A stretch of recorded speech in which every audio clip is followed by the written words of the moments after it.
Hello everyone, and thank you again for coming for this today live session about creating themes for custom content. So who we have today? It's Felipe, hi, and Coraline Brieux, thank you for coming in, and Mia, thank you and welcoming, and hi, the Lemonade theme. So as usual, I'm double streaming between Twitch and YouTube. So I will be sometime reading your question and whatever you say. So if you don't see what I'm saying, it's because it's on the other channel. And cinematography, hi, thank you so much for coming in, and thank you for the follow, the Lemonade theme. So what we are going to do today. I've been creating a lot of stuff lately, even if I didn't publish all of them, because some of them are a surprise for next month for TSR. So this I won't show. Oh, basically I show most of it last stream, but I made also a new one, and this one will be released in 2 days on TSR. So hi Every-chan, thank you for coming in.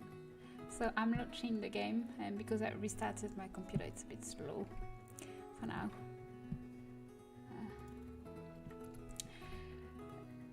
When I turn on my computer and then restart my themes, it's always slow to load. I guess I'm probably starting to have too much CC to load. So what are we going to do today?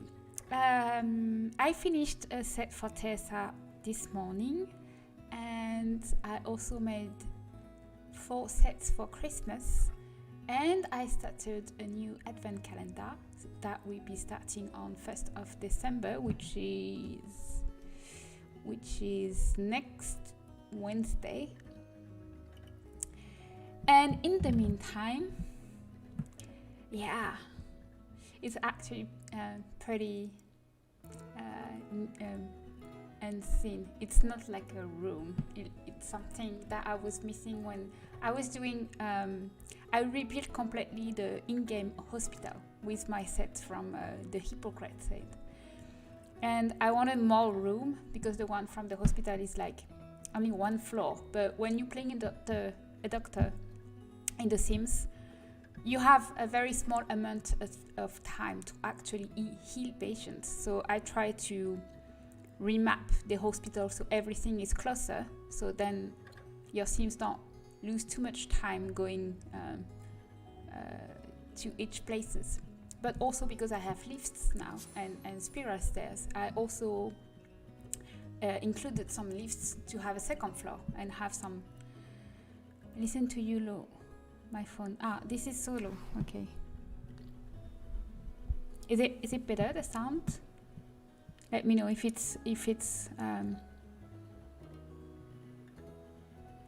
the sound is too low or too high. Let me know. Hi, Sunny Themes.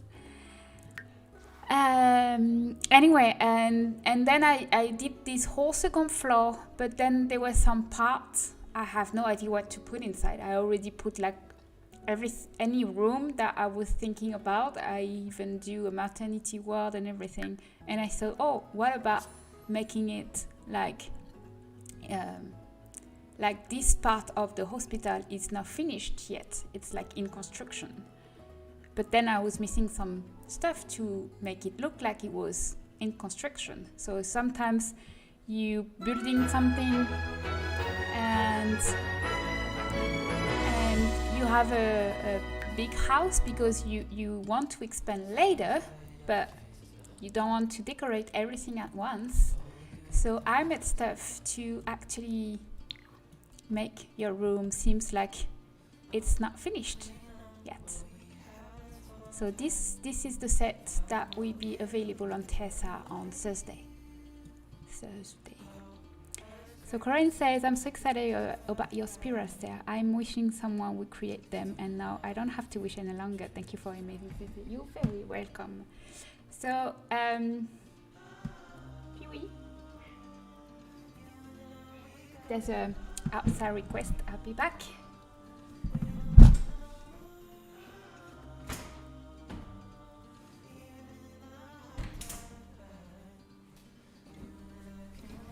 my cat wandered out.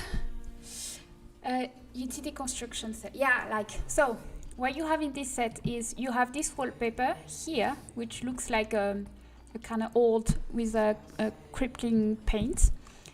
And then you have this plaster wallpaper, and you have two versions. You have either the whole paint one, like this, or you can have like, it was white before, and you started painting to try the color, for example.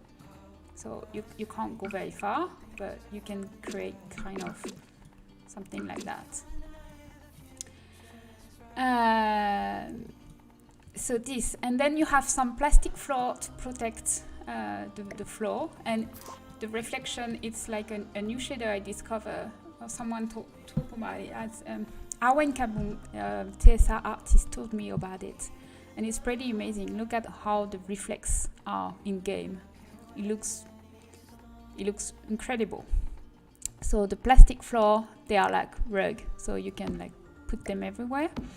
And then you have the plastic for the walls, and you have 3 different heights. So you have like a short, medium wall. What shader is a hi little Dika? Thank you so much for coming. So this shader is sculpture ice. So the only down effect is like it's making this kind of weird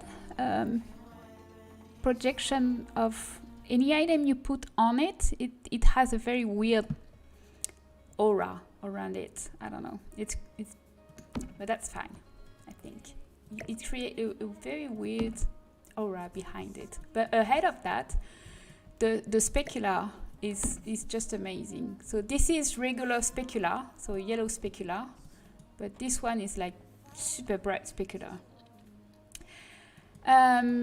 So there, and then you have the ladder open and closed, and you have a light like this, and you have paint, and all the paint also have Simlish version. So for example, if I go close, this one is English written, and this one is Simlish, if you want Simlish. So you have some brushes and toolbox. Hi Rustic Sims, and hi King Basie, and hi Arteb, and Cal Official, hi. And thank you everyone for coming in. So yeah, so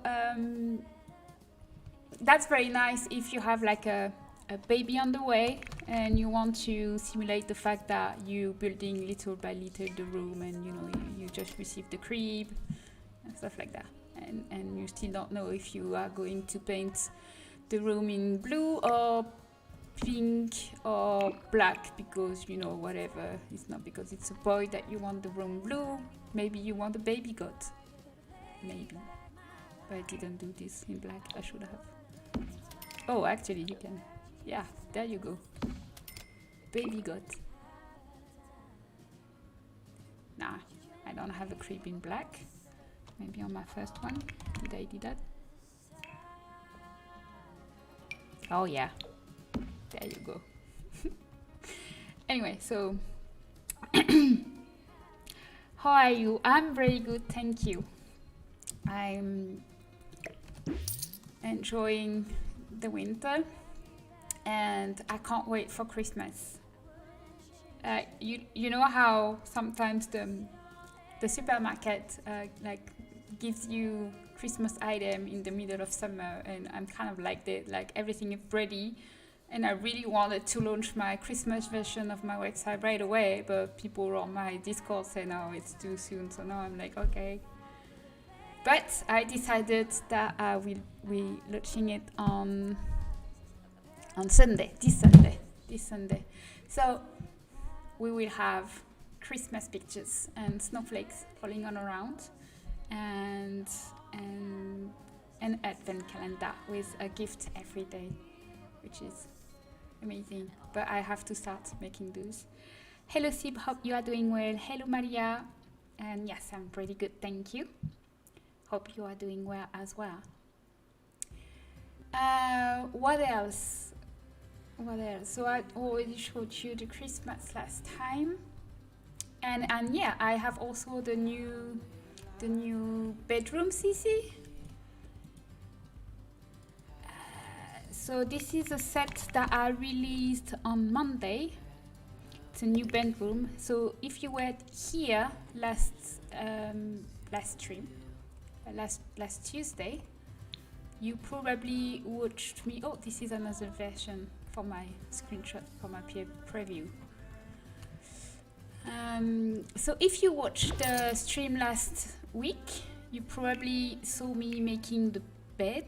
So I had struggled with the weight, like how it was animated, and I finally solved it thanks to Mingxim, who is a featured artist on TSR.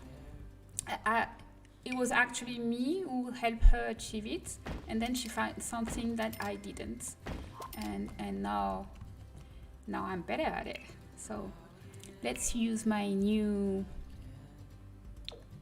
plaster wallpaper and some wood.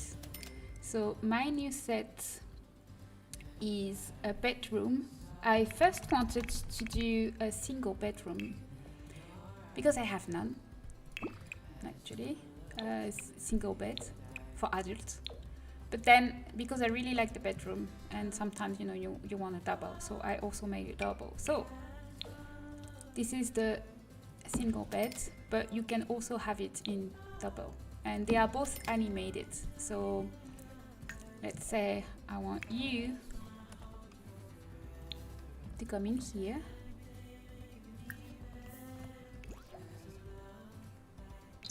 Please, yes. And if she's going to sleep, it's all animated. Yay! With the blanket on it. So that's really nice. Stop sleeping. Oh, she's sad because I missed her birthday. Sorry. There, animated. So this, and there is this brand, I don't know if it exists overseas, but this brand is called Maison du Monde. It's like House of the World, and it has beautiful furniture decoration item. So the next item are very inspired by this brand. Like some item are literally from their shop. So there's this light which has some tiny flowers in it. So super cute. And I will put some more lighting because we don't really see anything. Oops. Yeah, now that I know how to do animated, but I don't want any blanket decor at all anymore. So I have this So this mirror, and there's the chair. If you remember, I was not sure I wanted to do the fur because I always thought making fur in The Sims is pretty difficult because of how the transparency works. And I decided that I was still going for it because I found a very nice texture to do it. So it's not fluffy as it was supposed to be. Like if you remember the inspiration I had for this set, I really wanted to make something like fluffy like that. So it's not fluffy like that, but it's close enough, I think. Kind of. So my other references was this lamp I found in Maison du Monde, which I really liked. And this was supposed to be a lamp, but I made it just decor, like this. And there's this cherry box. I have the same at my home.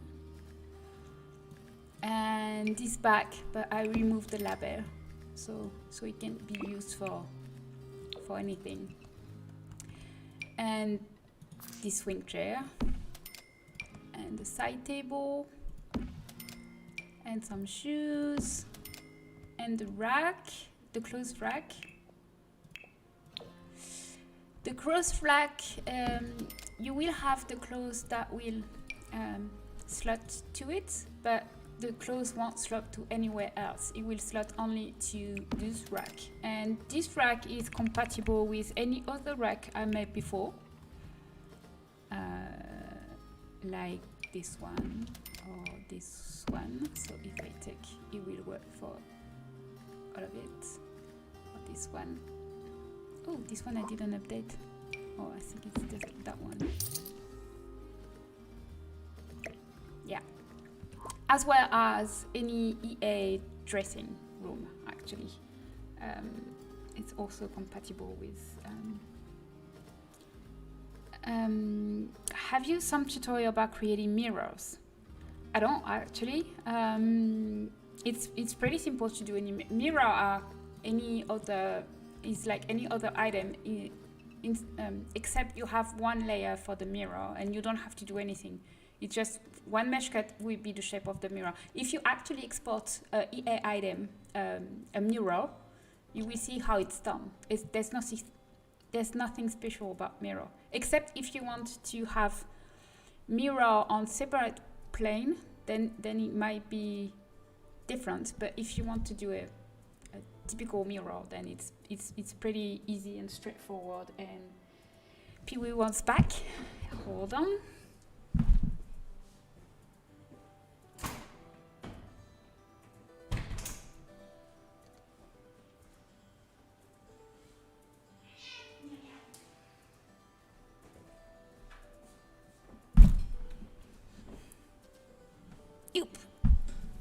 So say hi. Hi, Pee-wee. Hi. She always seems so happy to be here. Hi, Pee-wee.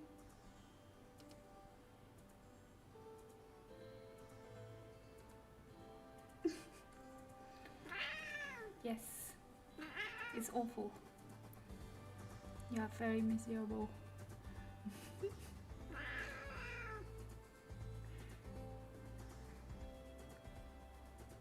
And she's better, by the way. She still has this scratch in here that doesn't want to hear. Yes, okay. Yes. Very out. She's attacking me. Pee-wee.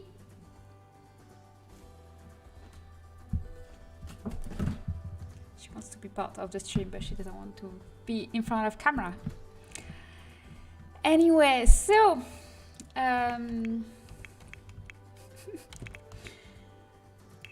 that's it, I think, with this set. And yes, I have also a dress. So the nice thing is that all my clothes are cross-compatible.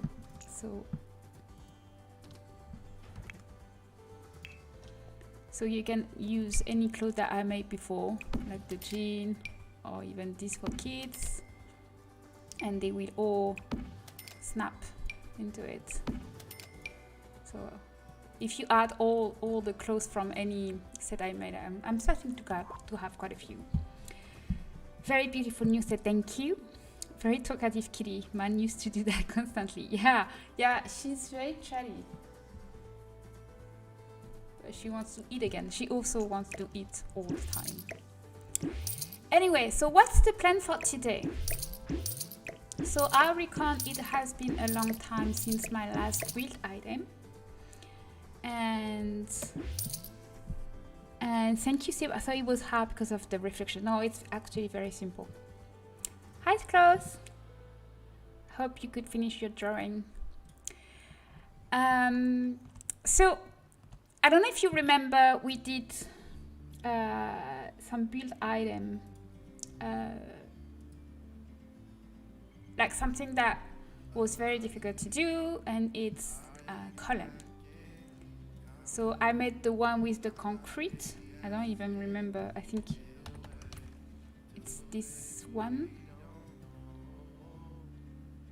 Yes, this one. So I made this huge build item with 50 items, with arches and windows and column, functional column, and stairs and railway, railway. I think it's both. I think we say both. And some wallpapers and foundation, etc. And then I did the same with the industrial style.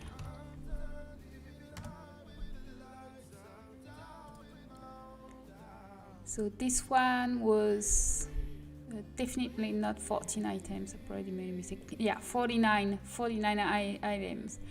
Window doors, room dividers, and spandrel, and column, and skylights, and roofs, etc.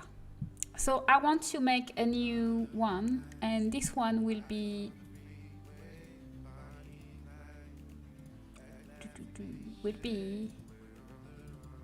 a loft one, like brick one, something like that.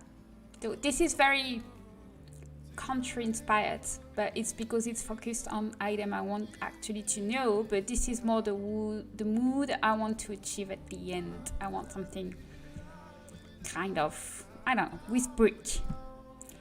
So what I want to do is wallpapers with a rainbow pattern like this, and basic brick as well. So I need to do floors, wallpapers, but also windows. So for windows, I was thinking both something very modern like this. We don't sing hole, but I like the fact that there is an arch and an arch in an arch, kind of. It's weird. And also like basic brick. I don't know. I was wondering if I wanted to actually include the brick arch inside the window, like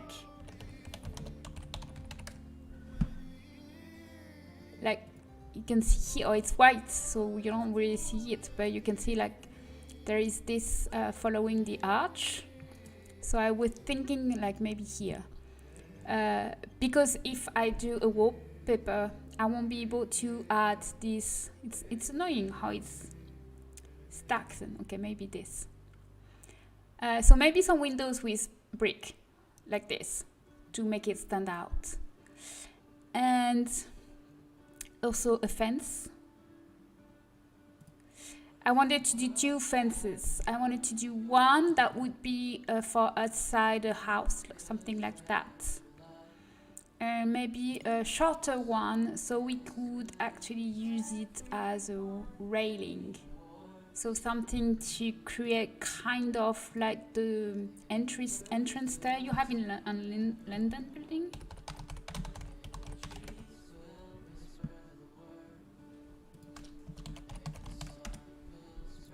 Hi Momodek, how are you doing? Thank you so much for coming.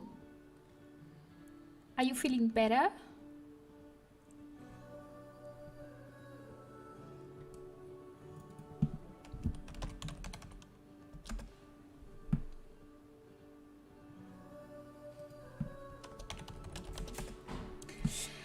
How did you say that they are called, like the border, but from your industrial say? I don't know how it can. Are you talking about the spandrel? Are they the one that are on top of the fence? Spandrel? Is that what you're talking about, Rustic Sims?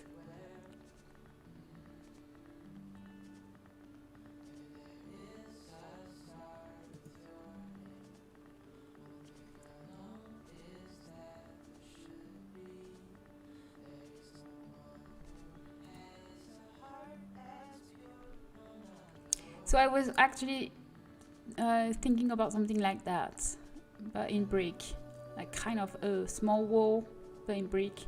That could be railing and something where you can actually sit. That it's a fence, but you can sit on it. Spandrel, I think it's called spandrel, like this.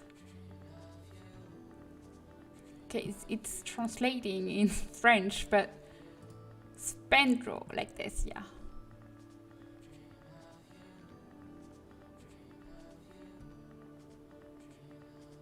I actually had no idea how it was called before playing The Sims. Spandrel, I think. Is this how you spell it in English? I'm really bad at spelling. I remember I lived in Australia when I was a student for 6 months. It was an exchange student program. And I was supposed to rent a place, and at the time we didn't have internet on our phone. It was not a thing. We did have telephones, but not internet on phones.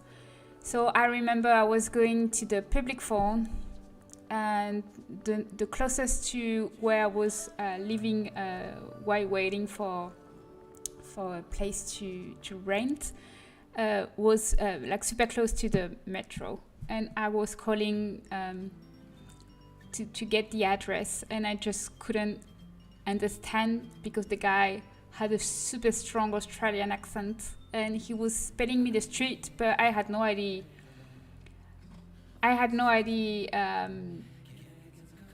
How to spell in English, actually. So I remember he was spelling me the street, and then I was okay, bye, see you later. And then going back to my place, and looking on Google Map, and couldn't find the place because the word didn't exist because I got the misspelling. I got the spelling wrong, and so I had to go back to the train station and go back to the guy again. And I'm sorry, can you spell it again? And yeah, that was tough time. And so definitely cell phones helps. So what are we going to do today? So I will definitely not do any spandrel and column on the stream because they are very difficult items, and you need to think and you need to remember numbers in your name. So this is definitely not something that I'm able to do while online, or I will not be talking and I will be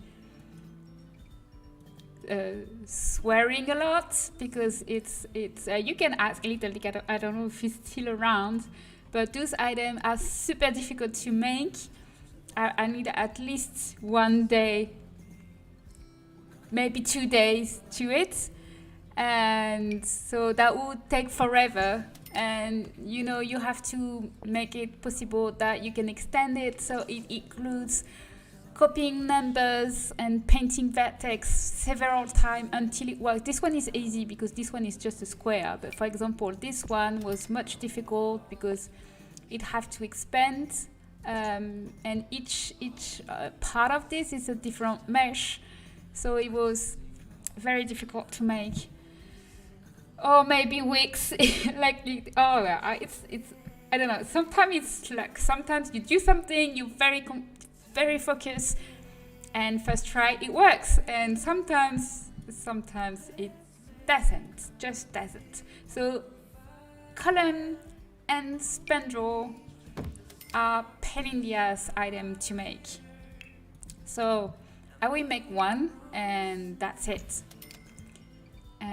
because it's not simply something like that. You have, I think in spandrel it might be like 15 mesh you have to do, because you have to make the long mesh and then the half mesh and the diagonal mesh, and also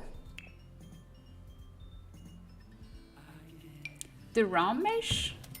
So same as fences, you can have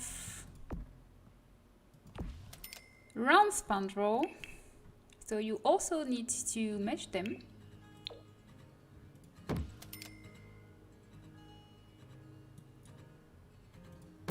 This. So, did you speak Spanish when you came to Cuba? That'd be amazing listening from you. Sí, hablabas español, pero mi español es un poco old. Le olvido todas las palabras porque no habla español ahora. Pero yo puedo entender muchas cosas, pero para hablar es difícil porque todas las palabras me vienen en inglés. So yeah, and half-wall trim are also very difficult. I'll probably make some platform as well. I have made some with the concrete thing. So 15 meters for this object. Yeah, I think it's might be even more than that. I know fences is like 6 objects. Spandrel is like 15. Column, it's like 10. I think one column is 10 objects, because in the column you have to make like the standalone column, but you also need to make like the corner one, because when you are inside it doesn't appear, so you have to make any corner basically. So one column is 10 items. Yep, it's a pain in the ass. Your Spanish is awesome, thank you. It's difficult. It's just I'm not used to it. Like if I'm in Spain after 2 days, it's very fluent. But because like right away, okay, speak Spanish. My Japanese same. No, 15, not 50. Not 50. It's 15 items. And it takes a full day, maybe 2 if I interrupt it. But yeah, it's definitely taking a lot. So which one was it? Forge. I think I made one. Forge is like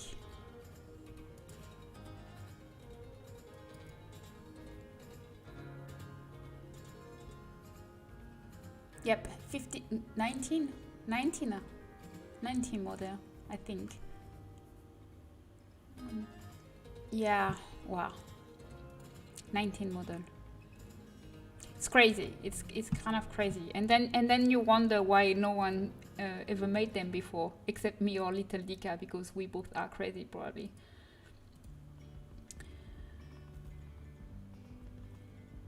We need exhausted for those items. Yes, definitely. Lisa, it's very good. Thank you, Sib. You're welcome, Felipe.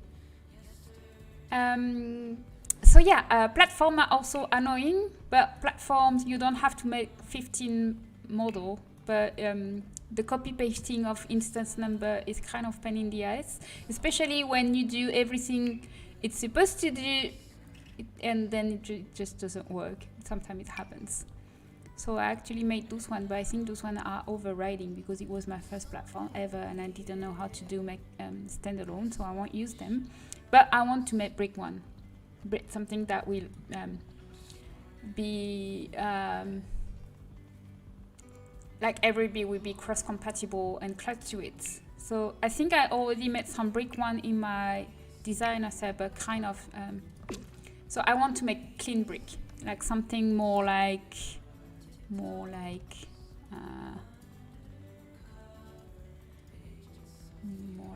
this. Yeah, clean brick like this, or like this, kind of. And this, I want to make arches, and I want to make 1 tile, 2 tiles, 3 tiles. So maybe not like a perfect arch, but I like the semi-round arch like this one, I think. You are incredible, just awesome. Thank you. But yeah, actually the awesome one is Polygonal, which is who is the first who ever made Spandrel. Like I think I was the first who made functional stairs from scratch, because some people made some, but they couldn't do the how do you say, the landing, I think. But then Polygonal improved it, and then Little Dika improved it as well, because he understood how the texture was working better than I did. And then I started looking at Spandrel and I was like, yep, nope. I opened the file, nope. And then Polygonal made a file that was much easier to handle. I thought it was not possible because I thought I was able only to use TSR Workshop, but TSR Workshop I can't import any Blender file in it, and I didn't know the way around. There is a trick we can use with Sims 4 Studio, so we can import Blender mode in build item that usually you can't open. It's kind of difficult, but it's possible. So for stairs it was okay because it was only one. But then for column, it's 10 items, and for spandrel, it's 19 items. So I was like, no, there's no way. So the trick around Sims 4 Studio is like a few maneuver you can do, but it takes like too much time for just one mesh. So I was like 19 meshes, no way I'm going to do that. And because there is not really good option in-game with spandrel, like the base game one, I really don't like them. So I think I barely ever built with any spandrel. So I was like, I'm not missing them. So we don't really need them. But since I actually made mine, I think I have 3. So I have this wooden one, and I have this industrial one, and I have this concrete one. I actually use them in all my builds, and now I want to use them all the time. So I'm thinking maybe if you have more options, maybe you use them more. Same with exterior freeze. Exterior freeze are pain to do, and Little Digga can also how do you say be a testimony about it, because we spent so much time on one of his that was not working, and we had no idea why, and then it was upside down again, and we fixed it after, I don't know, maybe 5 days looking around, starting over again and again, and yeah, so I'm not looking forward to this item, but I like when it's finished, like, I've done it. But yes, so you can see I have only 3 because they are very, very, very annoying to do. But they are sleek one. That's something I wanted. So I probably won't do roof trim. Roof trim I have the worst, so I won't do roof trim. I think I have enough option for roofs as well. So for now I have, because I have my little list as usual when I start a new set. So I have brick wallpaper, brick arches, floors. I want to make a full height fireplace. Like, I think I show you a picture of it, like kind of like this, something that go up to the wall. So I will do 3 of them, so you have short, medium and tall one. Stairs. Maybe to avoid any pain, I probably make just a recolor of that one, because I like that one. So I just recolor that one, so I don't have to do all the process of, because I don't need some fancy stuff for this one. Because the one I actually made by hand, it was like some new mesh I wanted to do. So I really needed to remesh it completely. This one is also completely remesh. And I have like this impossible stairs that is completely floating, but who cares? And I have this one, it's made with bamboo. This one is for my house in Sulani.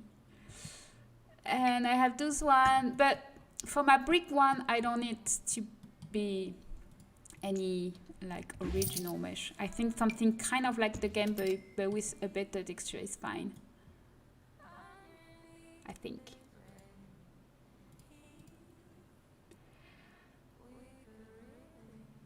I got it. I'm gonna stick with wallpaper, no columns, and also step to subscribe. I hope you have won't have nightmare because of this truth.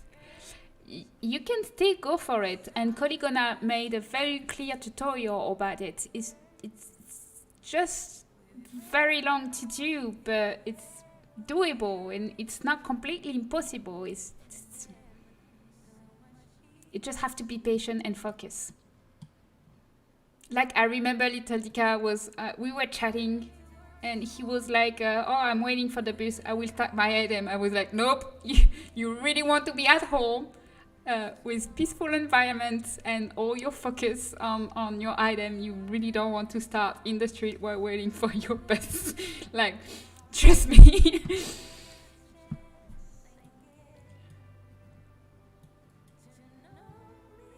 Yeah.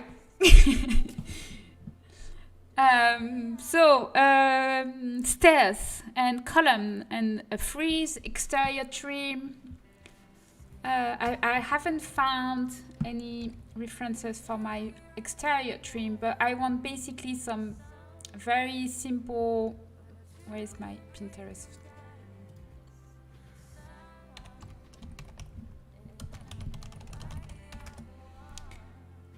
I don't even know if I can find some references because the name they use in The Sims doesn't exist for real, so I never know how to call it in the architecture language. Well, maybe if I wrote Sims right, it'd be easier. So I could actually make some column like this, but I want something that kind of split the maybe something like this. That could be nice. I'm not sure if it's possible though, because the exterior trim is actually a trim, so it's like for one. So maybe I could make like I don't know, something like that, maybe. I need to look for it. So something that kind of breaks the levels between buildings. Yeah. I wish the Sims had more matching flooring to the stairs for exteriors. It's nice to be able to coordinate a porch floor to the stairs. Yeah. Well, I will include that. I actually want, and thank you for the follow, Lady Miri. I actually want to do a classic brick like that, but I also wanted to do some herringbone pattern like this, and I also took so kind of like this. Yeah, I took these references, so maybe I can create like a different pattern with brick, kind of. I'm not sure again. Maybe something like this I like. So herringbone like this, something like this, and something regular like this. Kind of. I see. I think I had a nice reference for the floor. Yeah, this one. Maybe like big squares.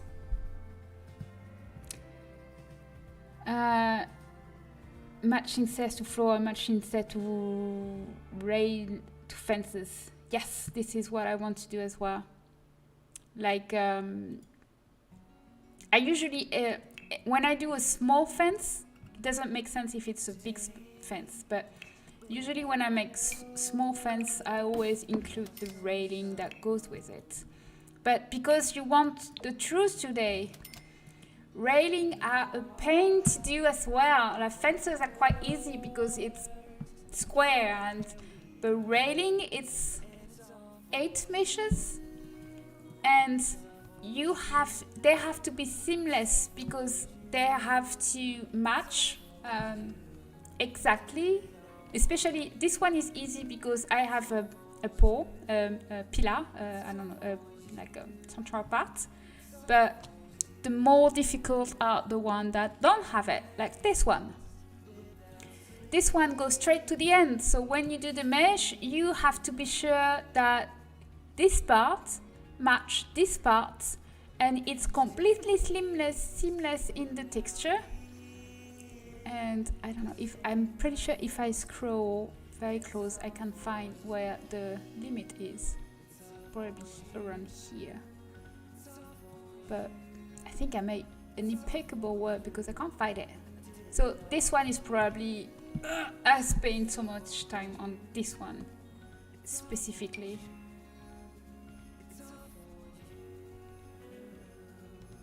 Yeah, so railing are very painful to do. So everyone sometimes complains, especially on TSR. People from TSR are the worst because they don't understand there are people creating behind that earring. My earring? Is that my earring you're talking about? people are complaining that they want this or that, and they sometimes forget, you know, we are people. And thank you so much. That's Pretty Raining and Fest, the one. I'm hoping you made that one. It's from my Annie set from last year, I think. You can find it on my website. I can't post it on Tessa, it's too high poly for the requirements. The only thing about matching stairs and floors is that the game don't use the same shader for the stairs, the wall, and the floor. So even if I actually create, how can I make it back? Sorry, I'm trying to, because usually if I putting this, there's a wall. So I created a wall that can match this one, but you will see what I'm talking about when I say that the shader is not the same. So it's not the same. It doesn't work the same. It's very annoying. So even it's actually the same colors, it's not the same colors. So it's very annoying. And same with the floor. I think I made some matching floor, I guess. I thought, maybe not. Maybe I gave up. Don't remember. Thank you for the follow, Hap Studio. So I don't remember. Maybe I didn't do the matching floor for this one. Maybe that's the one. No, that's not.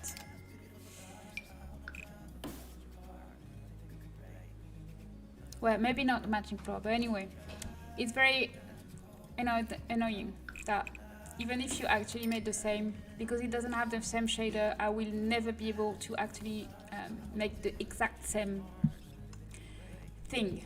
I think also the way the normal works on this one and the specular works on this one is not the same.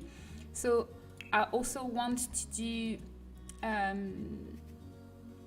so a small fence kind of like this, and then small railing to match those. That's why we appreciate everything you also created, because this stuff isn't easy, definitely not easy, definitely the build items are a pain, but it's kind of also the basic when you're building, because you know clutter is nice, but you can get clutter everywhere, but build items are very, very limited. Still using this fence and railing, one of my favorite ever made. I think me too. I think I always use that one. Like I think the one I call the zigzag one is one of my favorite. I use it all the time. Which one is it?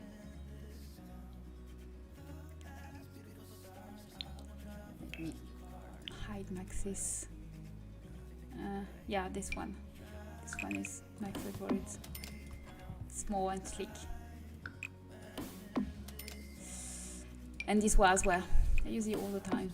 It's very high poly though. And this one I like. Well, I like most of them. Pee-wee? She's out again. I want to learn how to make alpha hair, but I find it difficult because I only use Blender. I have no idea how to make hair. I've seen some tutorial on YouTube, but I've never done it. Too bad stairs from that side had a problem that didn't allow me to get into lot until you fixed it. I did?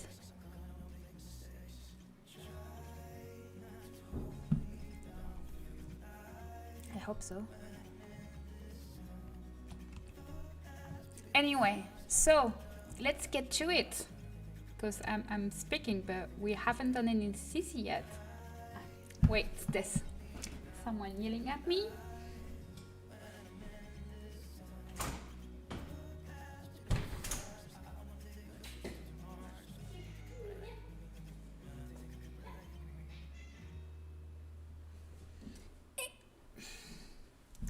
So, what we will start with we have the possibility to start right away with the fence, because I think I never done any tutorial about fence, and fence I've done enough, so I'm comfortable to do it on a stream.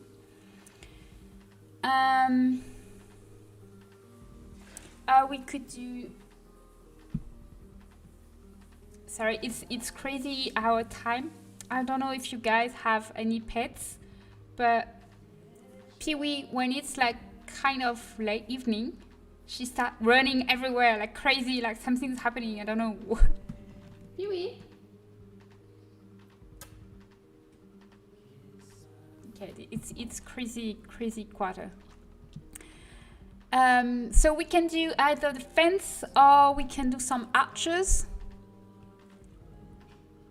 I was thinking maybe we could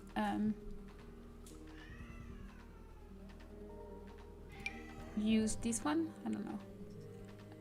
Maybe I think I want to start again a new cutout, because sometimes I just reuse a cutout I made, so I don't have to retype all the coordinates. But I don't want to do cutout, so let's do a fence. I think. How about a fence? You guys hype for a fence?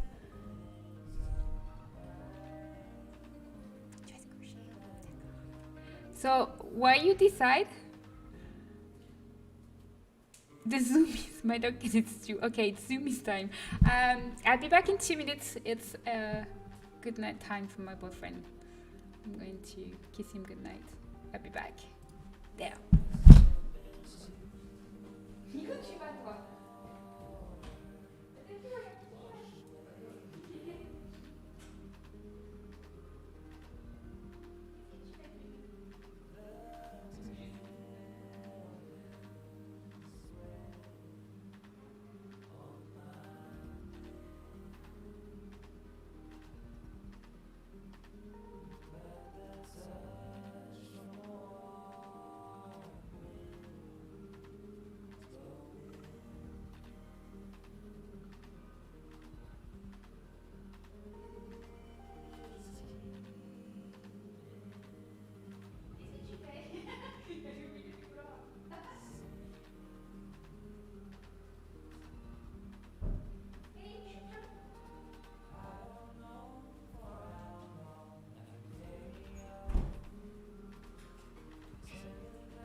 And I'm back. Maybe Pee-wee is excited that she's live and wants to have his own moment to shine, like Mincat. Yes, definitely. Except she wants to shine, but when I actually bring her inside, she's like, no, I don't want to be here. Yeah, my cat becomes crazy when night gets. Yes, so definitely something about the night. Anyway, so let's do. My boyfriend also always gets a good night kiss. He also usually goes to bed 2 hours before me. Well, usually I go to bed same time than him. I'm actually an early bird. But this time is kind of the best time to do the live stream. So it's late night every time I stream. Alright, so let's quit the game for now. And we are going to do a fence.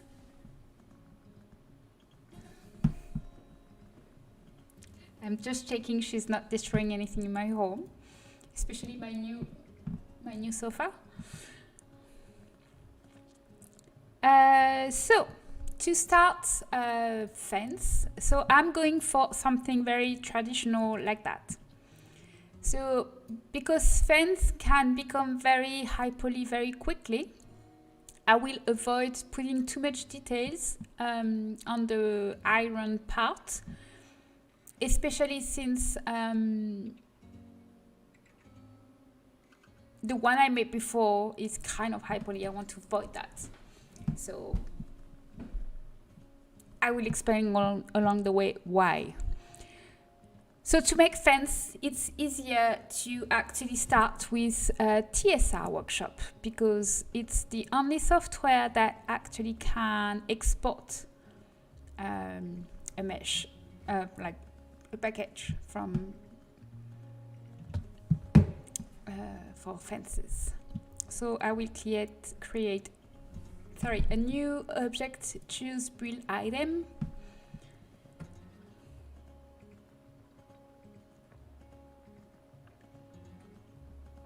And I will choose fences. And then I always choose the same fence because it only has one mesh cut. It doesn't have any drop shadows.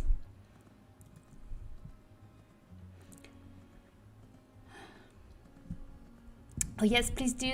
Perfect for one of my projects. Okay, great. I guess we do that then. So that will be tall fence.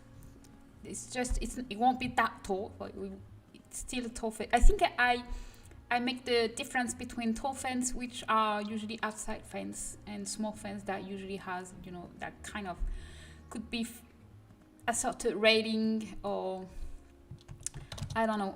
I'm going to call this set loft,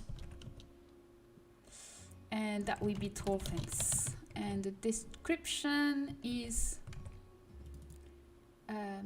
this, where I put all the recurrent information, like this, and okay.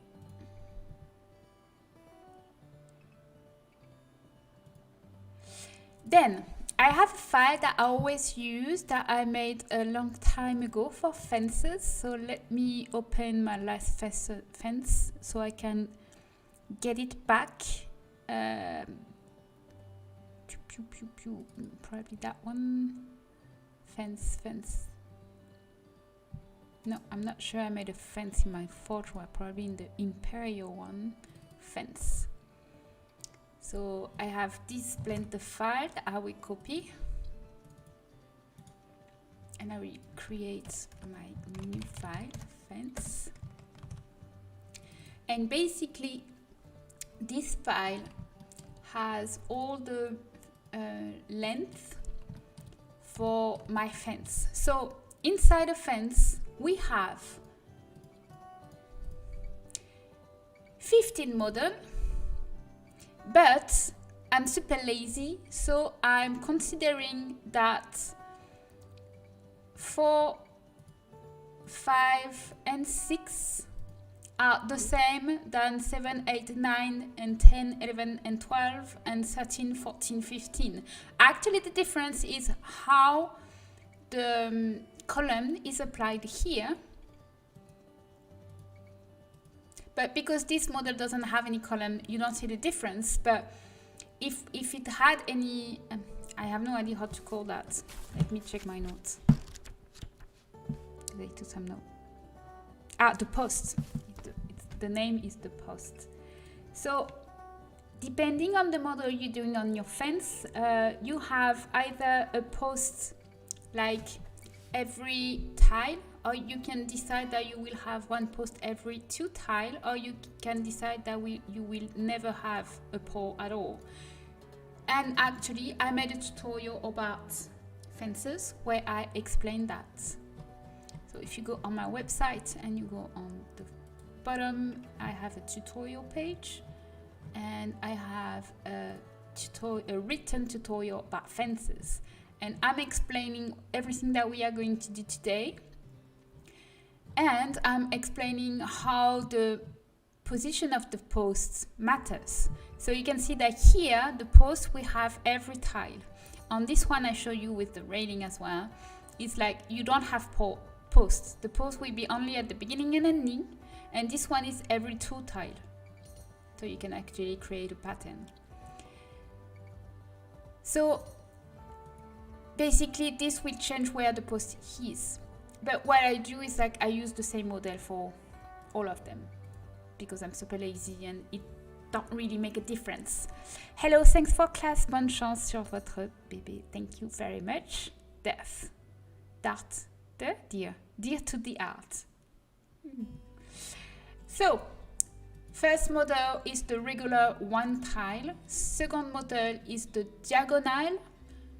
Third one is the post. 4 is the big round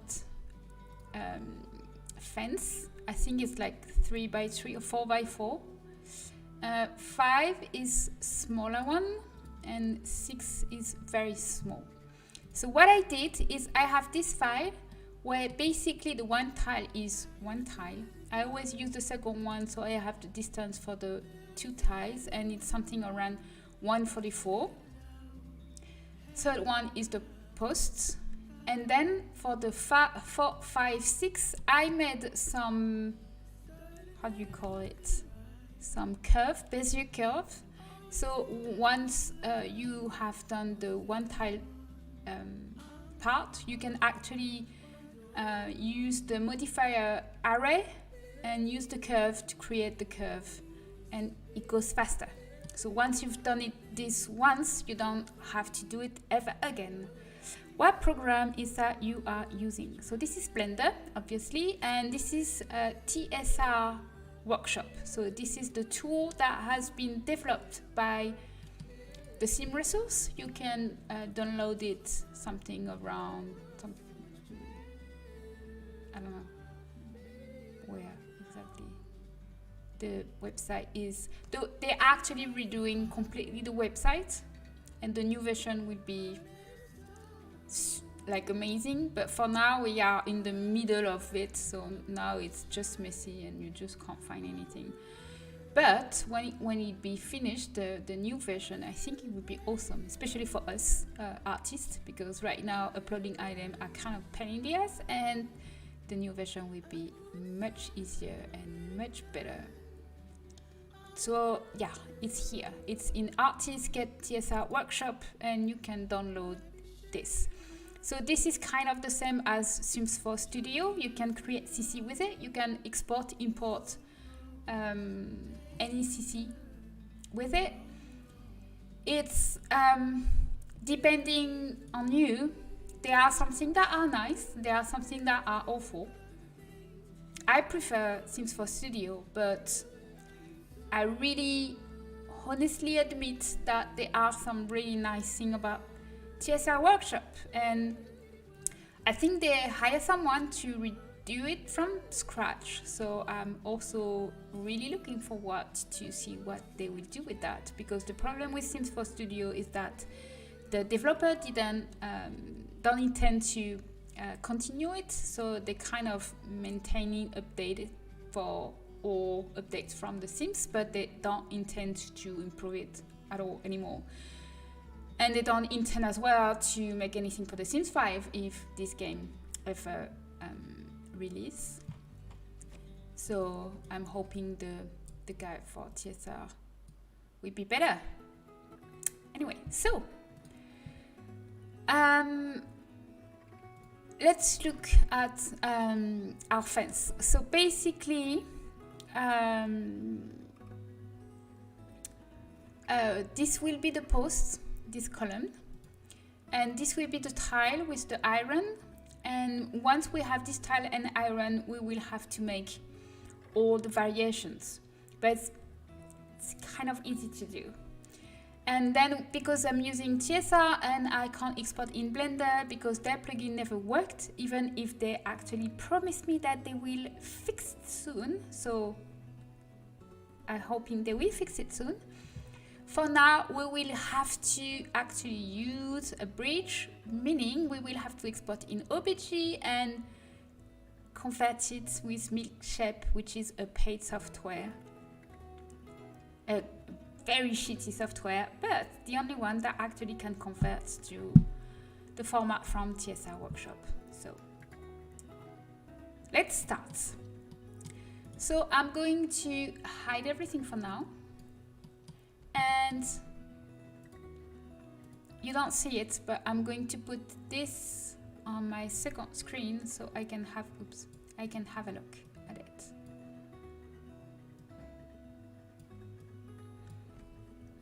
Will you continue to make content for both Sims 4 and 5? I have no idea. It really depends on how Sims 5 goes, because I don't know how different the process for creating asset for Sims 5 will be. Like first, I'm guessing that starting when it goes out, there will be time before we will be able to actually create CC, like, or it depends if they will provide a software or not. And it depends if the process of converting 4 and 5 is very different, then I will probably stop creating for Sims 4 and start creating for Sims 5. But if it's not too much trouble to actually make them available for both, then I will probably don't do it. So I don't know. I'm waiting to see how they are going to do that. Which engine they will use and stuff like that. So the post. So the post is basically a cube. So I'm creating a cube like this, and no, it's better if my 3D cursor is in the center like this. So I'm going to activate my screencast key, so whatever I use as shortcut you can see here. So if you remember, one tile in Blender is one tile in game. So considering the height, a Sims is usually kind of same as in real life, so usually around 1/8 basically. So if I want the fence to be taller than a Sims, I will probably aim something like this. Kind of in real life it would be like 2.20 meters. I'm sorry, I'm going to use meters and not whatever you English people are using, because you know it's easier. And actually I will probably more starting from here. Thanks, looking forward to it. You're right, we have to wait and see. Yes, I can't wait actually to see. I'm really hoping that they will make things better.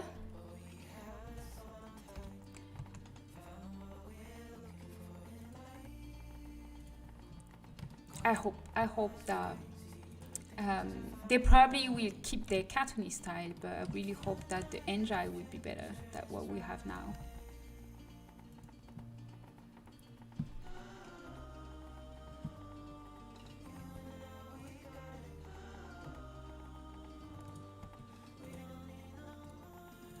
So now I'm basically just extruding, so I can create the profile of what I want.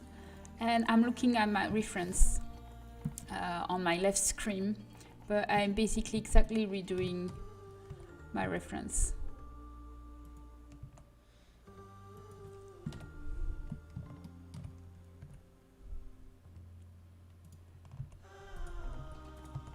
Like this, and one more, and final one.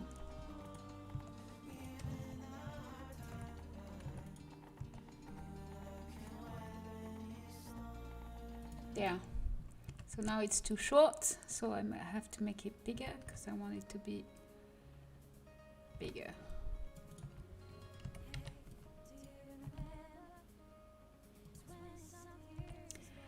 I wonder if they are going to make Sims 4 for the gameplay or money. Oh, definitely for the money. I'm also thinking that they want it to be available for console and phone, so I'm not definitely not how do you say, gambling into how they make it beautiful, because it will probably won't be that beautiful, because it will probably need to be like compatible with anything, with phones, and because I think they already said officially that it will be online. So yeah, definitely the money.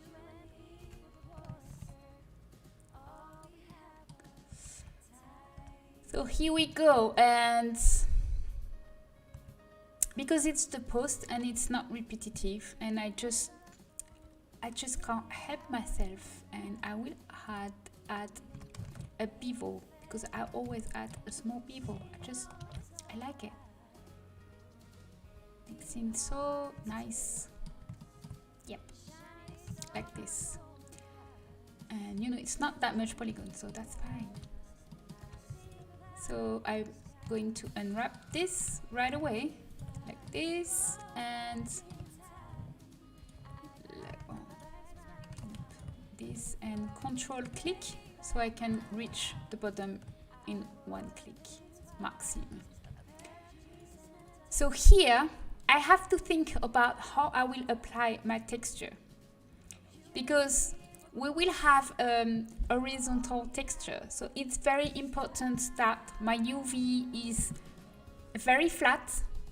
So when I will apply my brick texture, everything will goes in place. So I'm probably going to need to separate certain parts so it can work with that better. For example,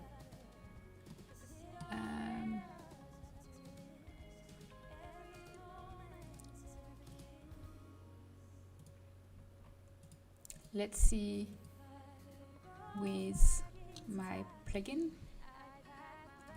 which is the UV square. Yeah, so I just select that one. So everything is on the same line, so when I will be applying the brick, everything will be perfectly aligned, hopefully. So we can still go back to it later to test it. Why do I have some... What is this?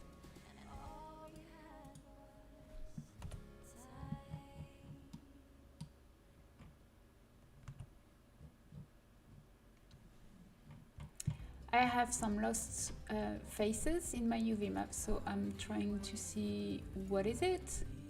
So I'm going to remove this so I can actually understand what happened. So let's try again. Is it because of this? Yes, definitely because of this. So this is not working. I don't know why this is not included. So you can see that this plugin is very buggy. I don't like it. It's annoying. So what I do to fix that is I go in vertex mode like this. I will select this because I want to keep this in place. I will pin it, and then I go in the face selection. I will untoggle this. No, I will untoggle this, yes. And then I will unwrap, and because I pin everything else, it will go back in place where they belong. So this is tricky manipulation. Let me know if you want more explanation about those one. So that will be the post. One item down. Done.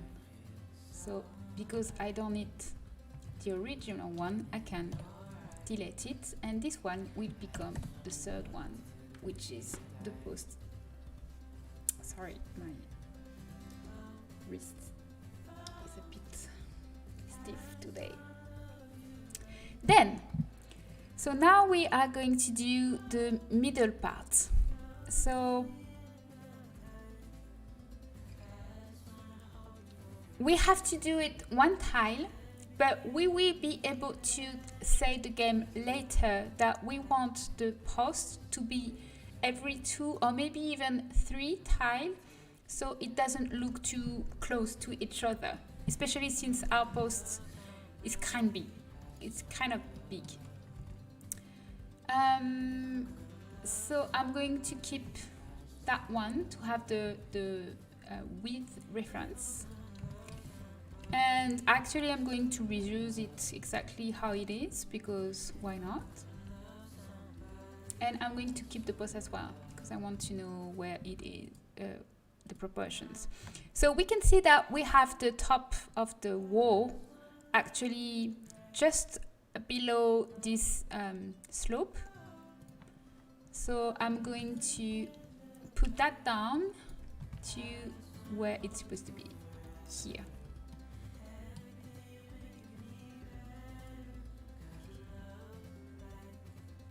And we do have a little bit of like I don't know how to call it, like a border, a trim, I think. So I'm going to put this up like this, and this I will extrude and resize on Y, and go down to 0, something like that. Maybe not that much. Let's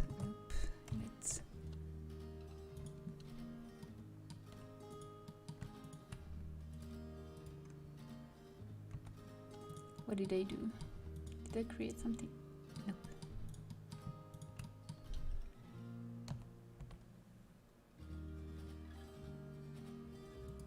Like this. And this bevel is probably too much as well.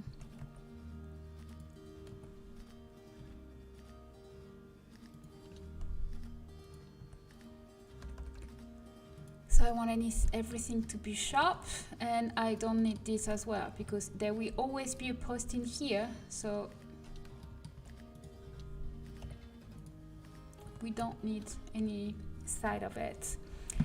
I downloaded the plugin UV Square from GitHub. It reads it's not compatible with Blender 176. There's on a web to download the version. Yes, there is. If you go to my UV Square tutorial, under the video description, there is a direct link to the plugin you can download that will be compatible with my version. I can't post any links on YouTube, so it's annoying. But if you click on my unwrapping tutorial, just under the video description, I put the link. Right, so this is for well, this part. And now we are going to do the iron one. So I'm going to make a very simplified one because I don't want to be too high poly for this one. So we are going to create some cylinder. But you see that with the smoothing in-game, I don't really have to put that much vertices to it to actually look round. So just say 4 will be enough. I want it quite tall because it's supposed to arrive, let's say at the first step. I don't know how to call it. The first line here. So if it goes from here, and I'm going to remove the bottom one, I don't need it, it will probably go until here. And I want it smaller, like this, but not too small. And here I will create kind of pointy end.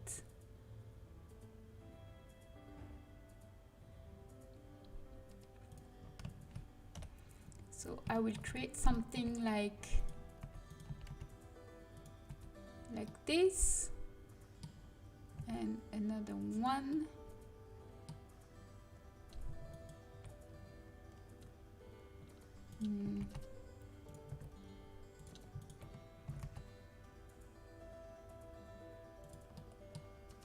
So what I do, let me explain. I'm extruding, and I just want this to make the transition, and then I'm extruding again, but this time, no, before extruding, I'm going to hit RZ to rotate on the Z axis, and I'm going to turn it to 45 degrees, and then extrude again. So now I have sides on both sides. And then I will select those 3 and I will extrude individual like this. And then I will change to my pivot point to individual origin. So when I resize them, they are resized individually. And this one will be taller, and this one I will change them to something like that.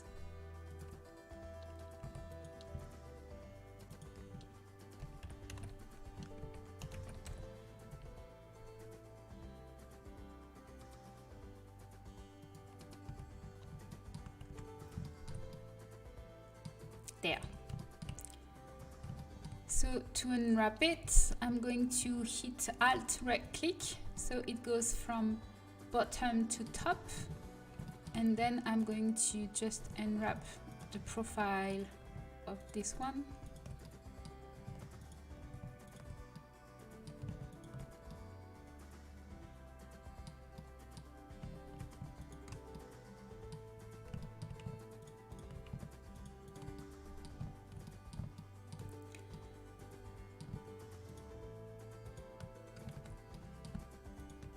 This. All right, Maxime, and you will see that once we apply the smooth, it looks pointy. So this I will probably put it down, and maybe this.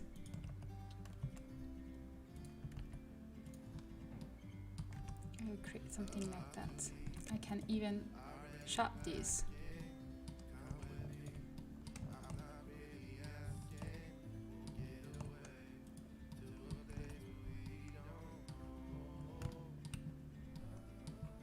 Yep.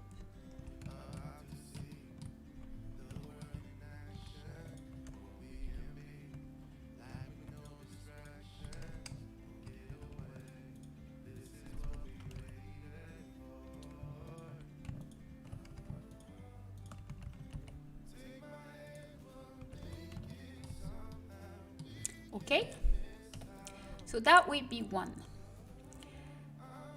And I can't imagine this without CC. Well, actually, when you start, you probably want to explore the new games at first. And usually we start downloading CC when you're tired of what we have in game. So I guess the time they will develop a new software, it will probably the time we actually get bored from base new game.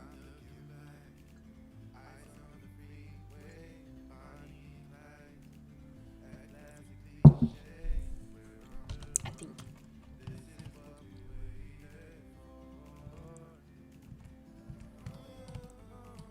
So I think I don't like the fact that there's a bottom in it.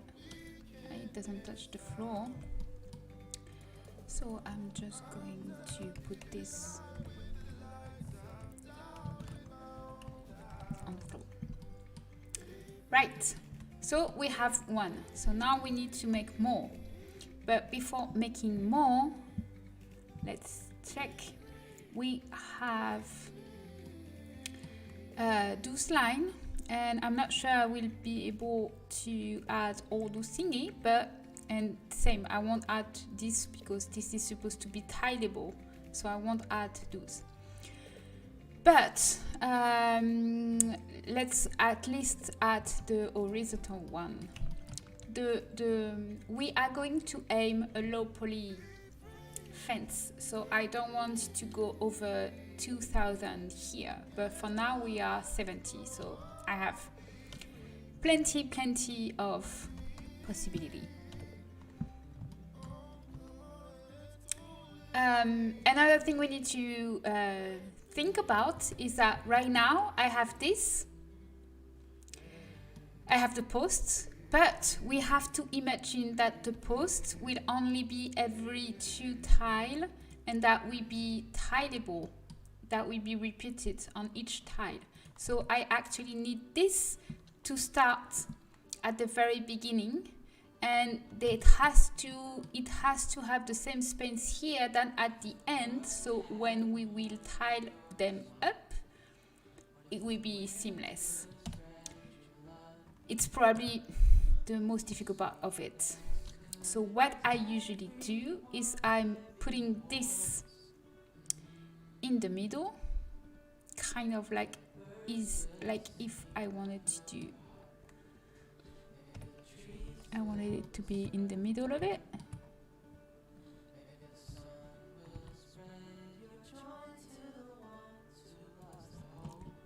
this. And then I'm going to separate it so I can use a modifier array.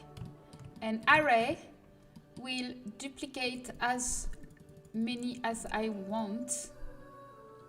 I can also control how many trees I have. And I can choose how the offset goes. So basically for now I have too much. So maybe 9. And I'm aiming for this to be in the middle of this. So I'm just going to play around with the number so I can actually reach the middle of it until I'm happy with it. So you have to get a good eye to where the middle is. I think that's fine. We are 2000, but let's not forget that we do have the post in this account. So if I apply this and then I remerge them, then I'm 400. So that's fine. So 400. Now, if I do this, this one will overlap with this one.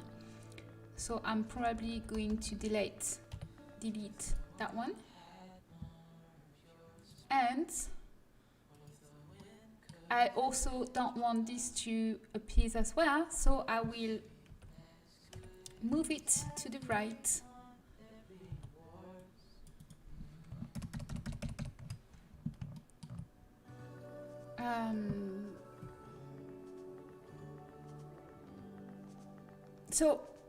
Because I put it in the array, how to explain it? Because I put it in the array when the first one was reaching the last one, I know that if I move it on X, whatever the distance, it will fit. It will fit. So if I put it here, for example, then it will match better my posts. And let's try if it match GX1 and it match. So let's imagine I have, with my post, one post every 2 tiles, so JX2, it will actually look like this. So it's not touching, that's what I wanted. So for now, we don't want it. And I'm going to add the vertical one. So I'm going to duplicate this one.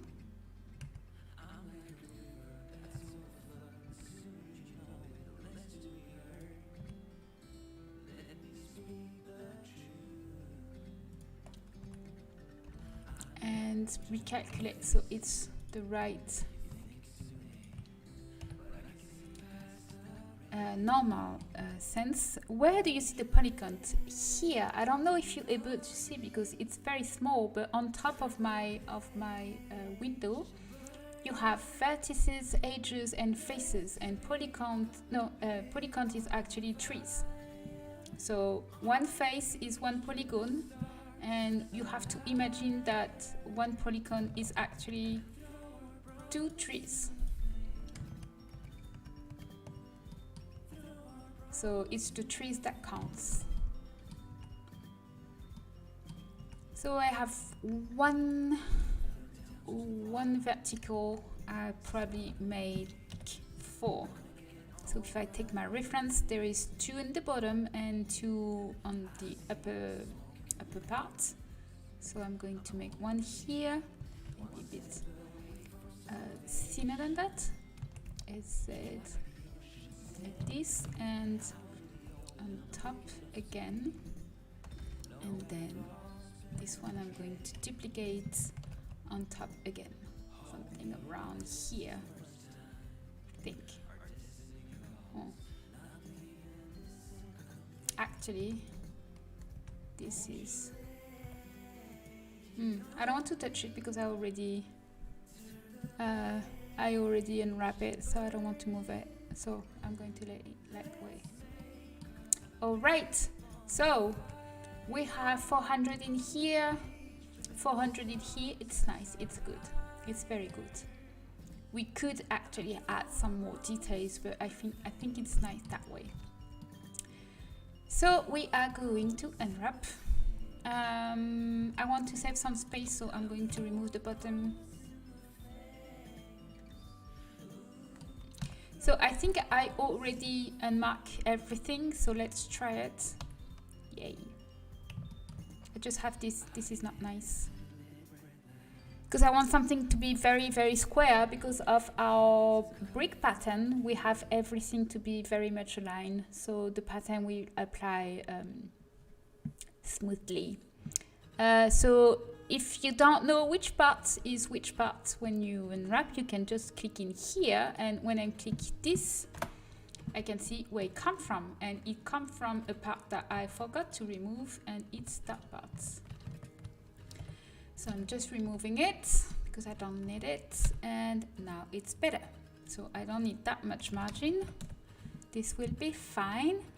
And same as before, well, we see when we have everything. So basically we have done all the meshing already. Everything we are going to do from now on is basically only variation of what we did. We have the post and we have one tile. All the mesh is the two is the diagonal one. So what we do is we actually extend the one tile to diagonal, and then we are going to adapt this tile to fit our curves later.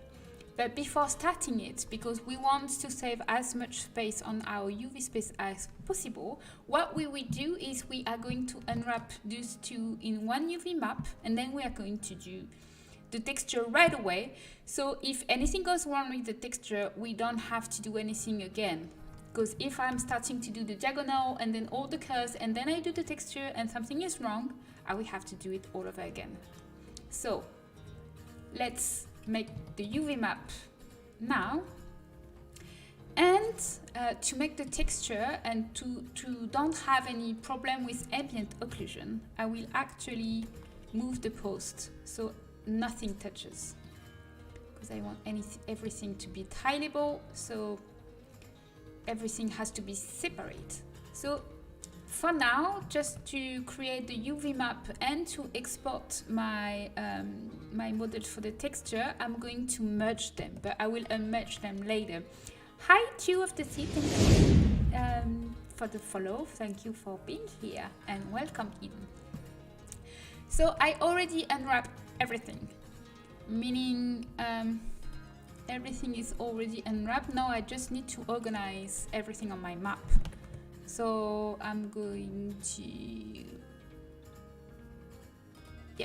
so I'm going to select everything, and I'm going to hit Ctrl P, and it will reorganize everything according to the space we have. Now I have to make sure that everything that needs to be oriented the same are oriented the same, meaning because I will have a brick texture, you can see that this part is not the same direction that this part. It don't really matter because I think I'm going to use a different one, but just in case, we are going to align every island from this part with this part to be already in the right direction for our brick texture. So let's imagine that I'm going to activate this so you can see which one I'm selecting. So I'm talking about this one. Let's imagine that the brick will be like from left to right. If I'm selecting this one, we can see that we are not on the right direction. So this one and this one, they need to actually fit the direction of this one. So let's turn them. And this one is okay. Then every other thing are metal, so they don't have any direction, so I don't care about the direction at all. But because everything else is in the other side, it will probably be easier for the software to have them in the other way. So what we have now is the posts all in this size and the tile here. Another problem we have here is the scale, because we can see that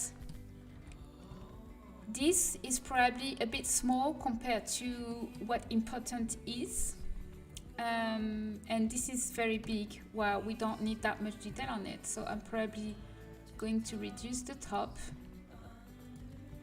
and make this bigger, like this, and then I can just reorganize. No, I won't. Just doing it myself, always better. So I can keep all my proportions like this, and this is fine. So we are going to test it right away. I'm going to save because I forgot to save, and I'm going to export it in OBJ, selection only. I don't want to wrap material, and export OBJ. I'm going to open Substance Painter, and I'm hoping that Substance Painter won't crash my stream like it did 2 weeks ago. Last week it was nice and nothing happened, but 2 weeks ago Painter Substance is a bit unstable and sometimes it's very heavy. Have fun, I'm watching you make CC while trying to fix my own, waiting for my brain to crash. Well, don't hesitate to ask questions about your own. If I can help you, maybe I can make, maybe I can keep your brain from crashing. Maybe. So I'm going to hit new and select my fence here. Okay. And first thing I'm going to do is baking my new mesh map in 2000 something, like this. And I'm going to change the HDRY. So usually I'm using the Studio One, but because this is a tileable and we want our texture to be seamless, so we don't want any light and shadow on our mesh, because if we have a even slight difference between the right and left, we will actually see it. We will see the difference between each tile. So I'm going to use my own that I downloaded. If you go on my YouTube video about texture baking, about how to make texture, there is a link under the video description where you can get it. And what it does, it makes a very flat lightning. So we don't have any difference from right to left. So whatever texture we will apply, it will be nicer. So for item, I don't like it because it makes the item a bit flat. But for any tileable build item like columns or fence or anything that can be repeated, even spandrel, it's very needed. Then for the texture, I already looked on Source Substance. So if you actually have the legit subscription to Substance Painter, you have access to their library and you can download 30 texture per month. So I barely use mine. I think I have like 100 left. But I search for nice texture of brick, and I downloaded a few, but I haven't tested them yet. So this is all the one I took. And when Substance Painter crashed during my stream 2 weeks ago, I made a little research, and I had too much material installed on Substance Painter, so I don't install them anymore. Now I'm going to, actually this one is in double, I'm going to import them, but I'm not going to keep them in my library. I will keep only the one I actually like. So I'm going to choose base material and click import. And if I like them, I'm going to put them in my library.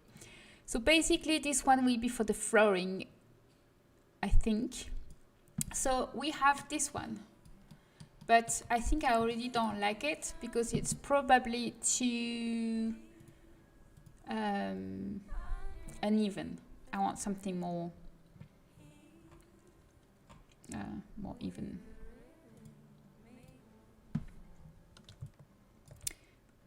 Let's keep it for now. So I have this one, red regular.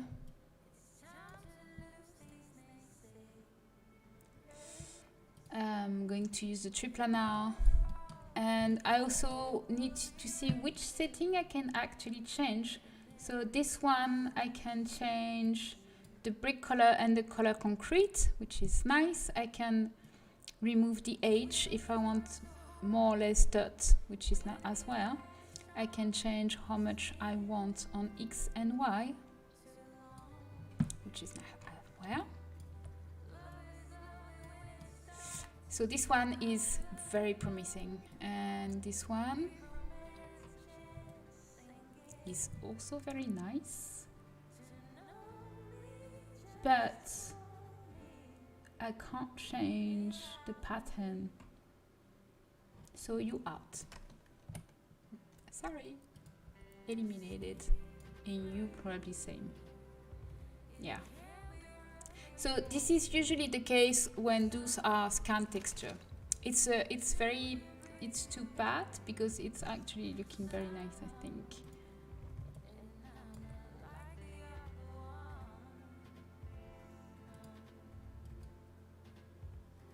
Yeah, I can't really change the concrete, the joints, and the color of the brick, so I don't like it. I definitely don't like it. I think this is our winner. Hi Unicom, thank you for coming. How are you? All right, so this one looks actually pretty good as well. What do we have? We can change pretty much anything, so that's good as well.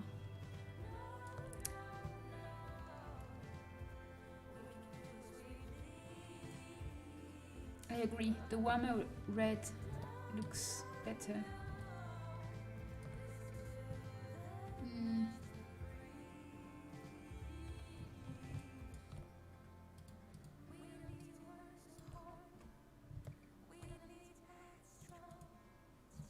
The texture on this one is better, but I also don't like how the offset is on that one.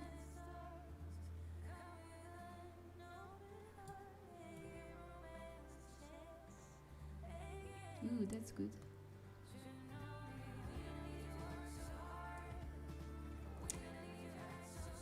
I am doing very well, excited to see more of my custom content created. Hey, we are doing a fence, and I don't know which one to choose. Stainement, it's nice. Nope. The thing also I don't like is when there is too much color, because then when you do the swatches you have to change all the colors and it's annoying.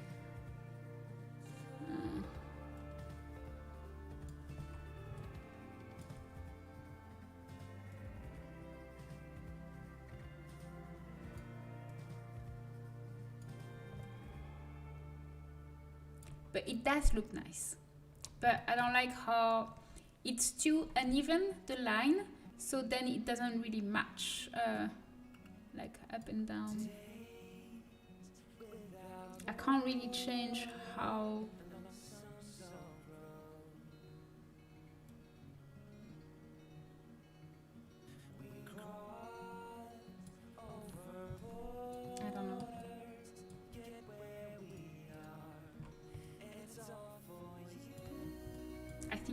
I do like it better. It does look better. Damn it. Alright. What do you guys think? Because also this is annoying. I'm probably going to use another texture just for this part.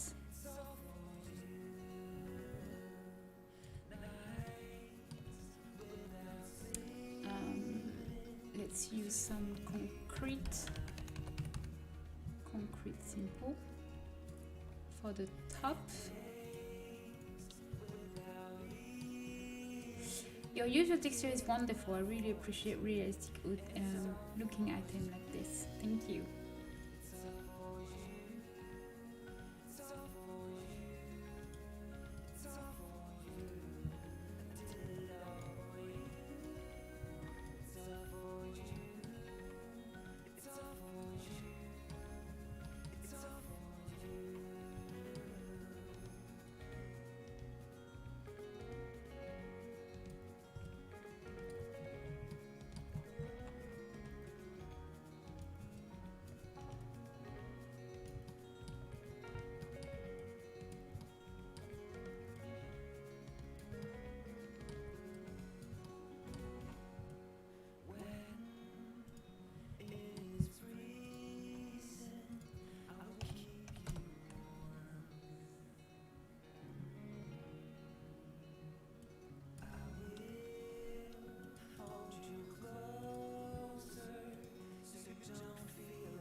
So now it's basically just masking what I want and what I don't want. So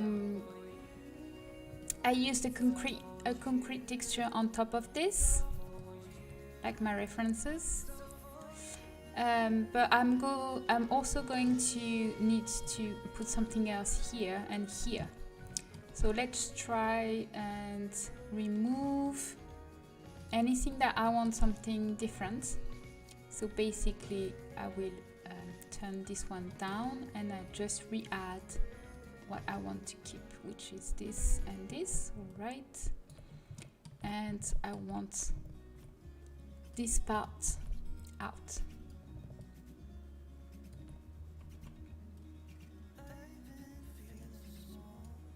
Nope. Yes.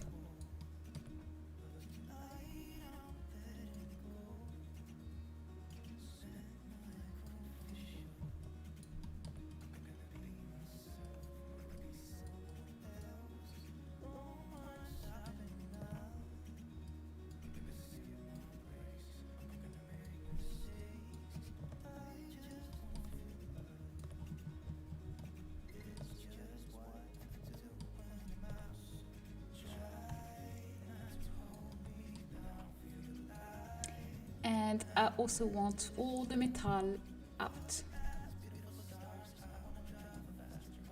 like this.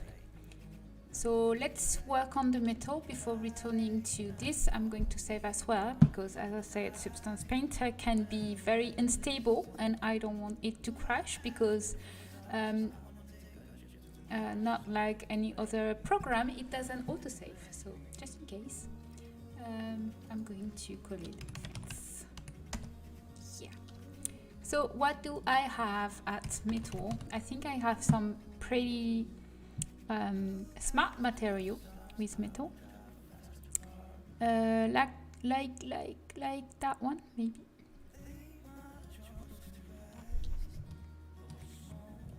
So it's a bit dramatic. So let's try this one maybe. No, it's too much. That can be nice. I think that one is nice. So let's try that one, but we are going to remove some of the effects. So first I'm going to apply the mask to only the part I want. Hi Sarah3D. I'm really good. How are you yourself?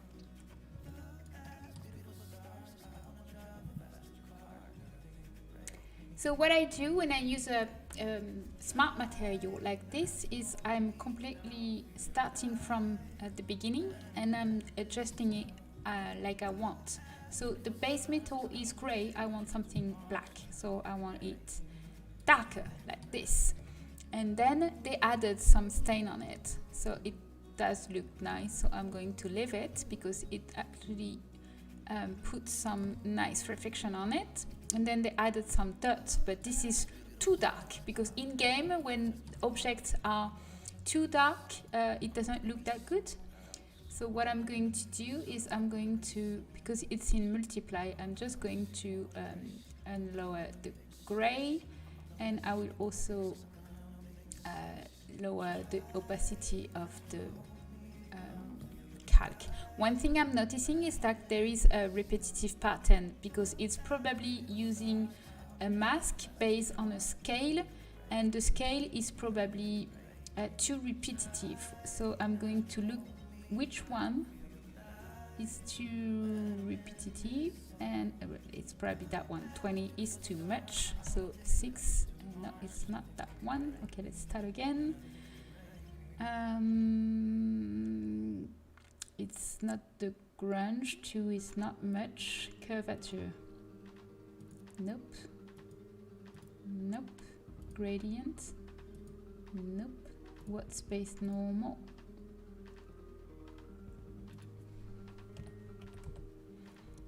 And micro detail maybe? I don't know. Size. Okay, I need to find it.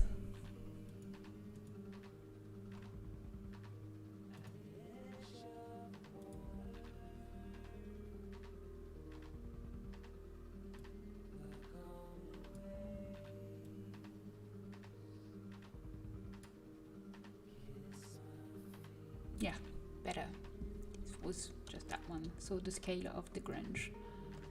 So now it's not as repetitive. Then we have surface detail, which I think I kind of added some noise on it. So I'm going to keep it. It's nice. This is a bit too much.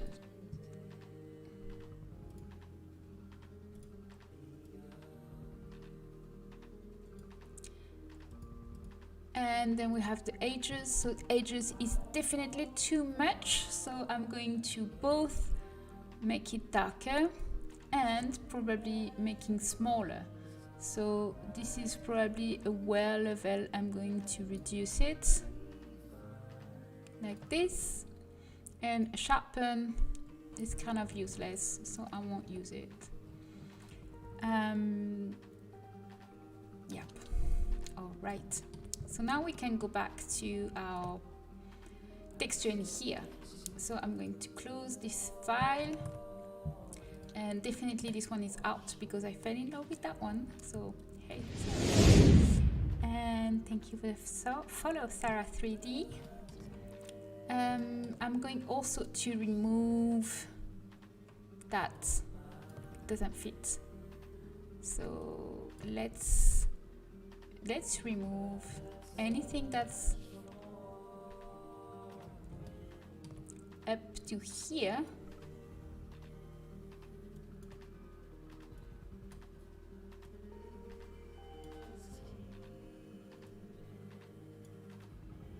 Actually, let's be blunt like this, and then just changing here, it's easier like this. So anything that is white, I will apply a different pattern, I think. So same texture, but applied differently. Like this. So I'm going to basically just, do you make modular pieces? Yes, I do. This will be a fence, and as I showed before, in the Sims, a fence is one tile and then a post, and then you have variation, like this will be the diagonal, and then you have some curved version. But for it to work, I need first to make the texture. And yes, modular pieces need to be very exact size because this is not something I can change. So like one part of the fence is one tile, like exactly one tile.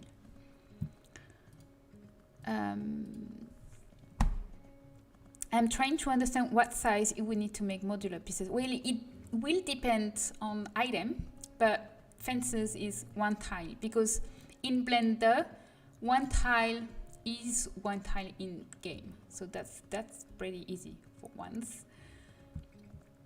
I'm going to duplicate this, and for now I'm going to go all black, and I'm going to reselect everything that I have unselected. So I'm going to put the white in it, and right away I'm going to change the orientation so I can see what I'm doing here. So this, and probably that part as well here, and this small part here.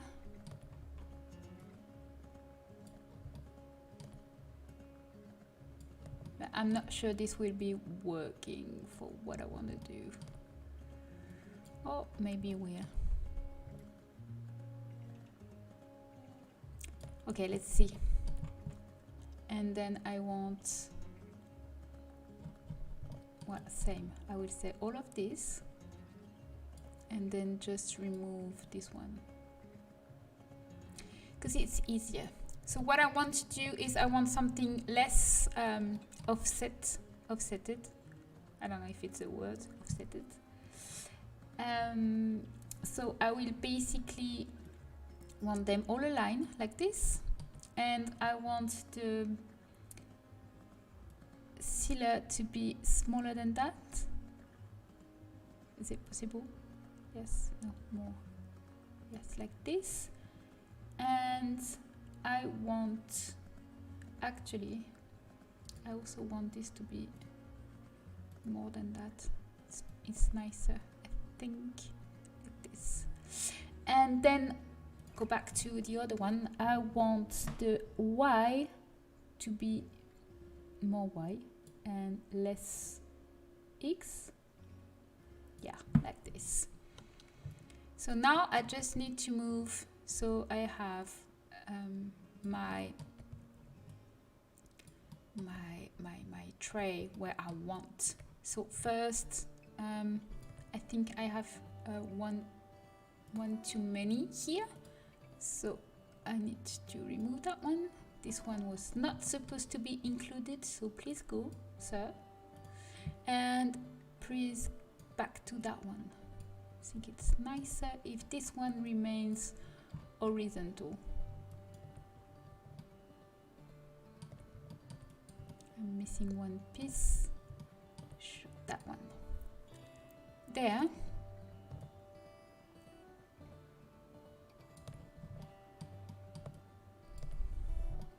So that's not bad at all.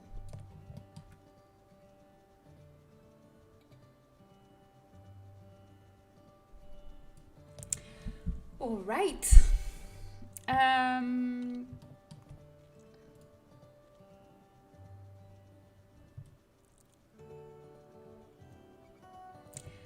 So now I'm wondering if I'm going to add some dirt, and I think I will. So basically I'm just adding a new fill layer, and I'm going to keep only the color and take a page like this and put it on multiply, and then black mask, generator, and dirt. And what it will do, it will use the ambient occlusion of my mesh and apply the color I chooses. So I can decide whether I want it or not, and it kind of make my shadows more dramatic and less flat. So it's always nice addition, because you can see that every volume will stand out more. I'm also thinking that because of this, the metal little too dark. And thank you so much for the subscribe, Carmine, and welcome in as well. That's very nice, actually. It helps me a lot, so thank you very much. So I'm thinking this is too dark. I don't like when my texture is that dark. So I'm definitely going to make it a bit lighter to make sure that the result is not too dark. So I'm going to light it a little like this, and probably the dirt is also a bit too much. So I'm going to light it as well and remove this. Yeah, like this. That's fine, I think. That's still a bit too dark here, I think. Yeah.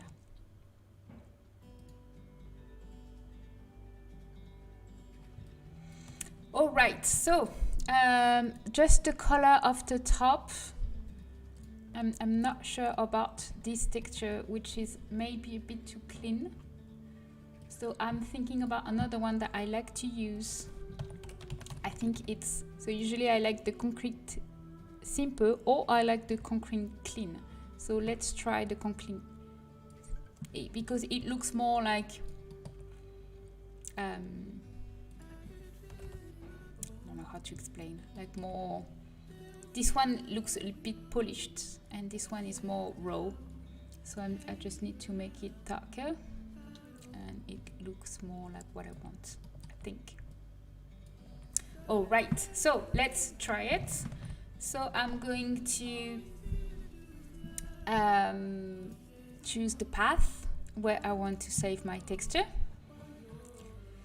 That will be in my loft fence. All right, and then I'm going to export the normal map so I can keep all the detail of my texture and the roughness. And I'm removing everything else, okay? And then I'm going to export the 2D view. Okay, then I save. Save, please, yes, okay. And now I can go back to this. So if I want to be sure that everything is modular and seamless and everything, I'm going to test my texture right away. So for that, I'm going to be in Syncles Render. I go in Material and click New. And on Diffuse, I hit Ctrl-T because I have the Wrangler node plugin where I can do that. If you don't know what I'm talking about, you can go watch my tutorial about doing texture on YouTube, and everything is explained, and there is a link to this plugin in the video description. So I'm putting the texture adjust bake, and it's supposed to be applied to my object. So if I go in material mode, ta-da, I can actually see. So this is happening because I probably don't have the right HDRY texture on my item. So let me look for it.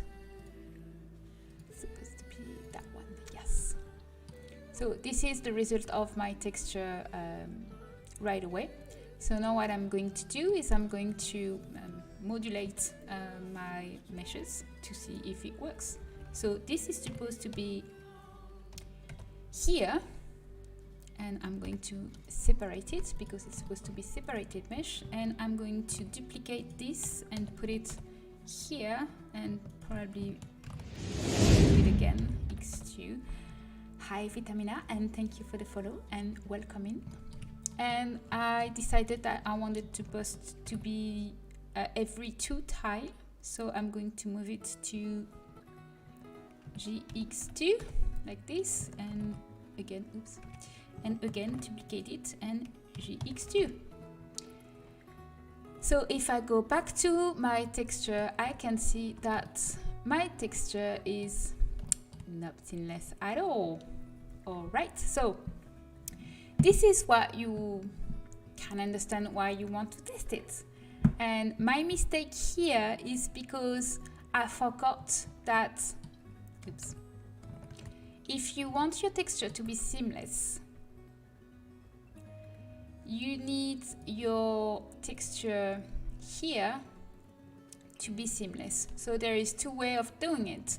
You can either unwrap this where the left part and the right part touches each side of the mesh, or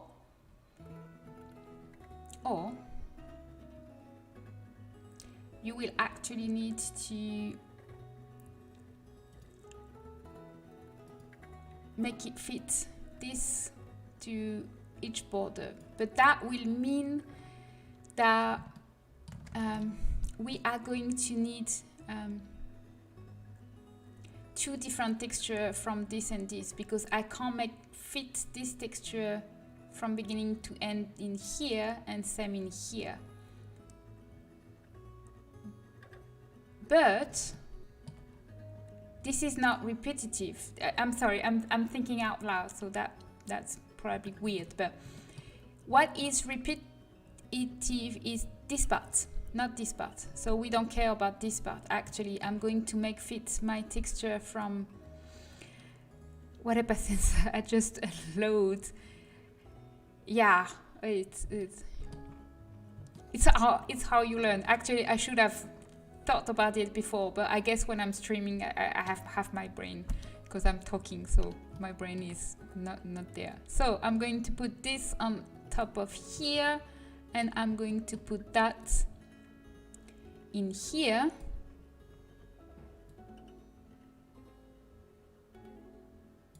So the beginning of our texture is here and the beginning is here. Then I can change the bricks amount to fit my new proportions. So I want less X, I think, yes, and more Y. Yeah, like this. But then again, you can see that it doesn't really fit the scale that we wanted for this one, because before that I was using the triplanar projection, but because I need this to be very precise, I can't do it again.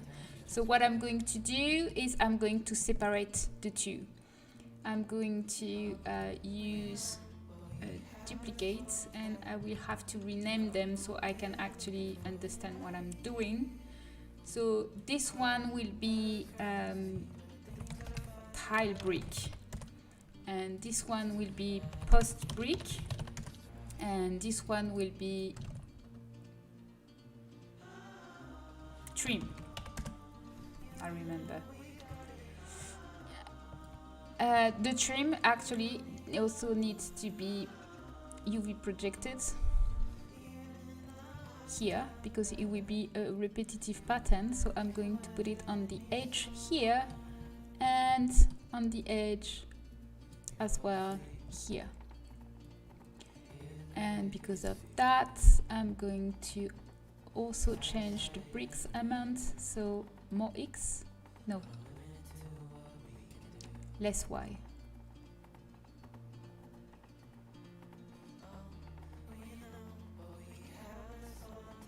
Like this.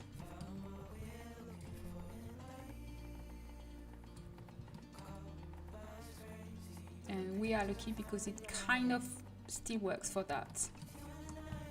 I'm just going to change this so it doesn't go.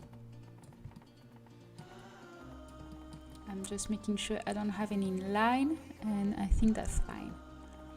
Okay, so now I just need to change the scale on this of the post brick, and that will probably be better like this. And also I need to first, because this will be only my tile brick, I will remove from my mask anything from the post black like this, and here it's the opposite. I will remove anything from here. So then when I change this, it won't change this because it's separate texture now. So what I want is less Y and less X. Like this, probably.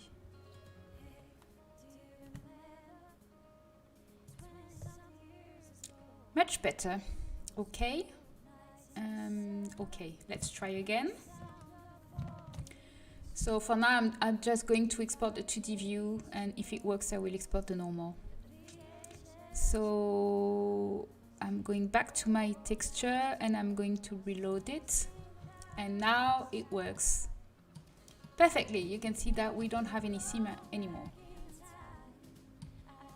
Oh, we have very seam. Oh man, not even. I thought it was here. See? So that's perfect now. This is not super pretty here, so we are going to change this. This is not pretty. It works for up there, but it doesn't work for here. It's too deformed. So I guess I'm going to keep the horizontal one for this one. So let's get back to my texture, and in my trim I'm going to remove that part. Not that part, yes. And I'm going to add it to my post brick.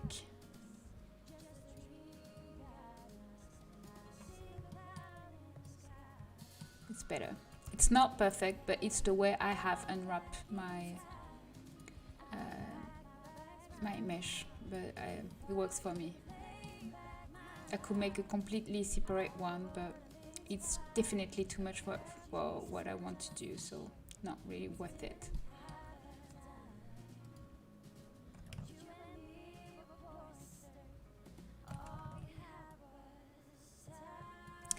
I have to go, but can't wait to the release of those sculptures, fences. Thank you. Well, it won't be soon because I don't know if you were here at the beginning of the stream. I have a huge list of build items I want to do with this set, and I also want to do columns and frieze and platforms and stairs, and those are all items that takes a lot of time to do.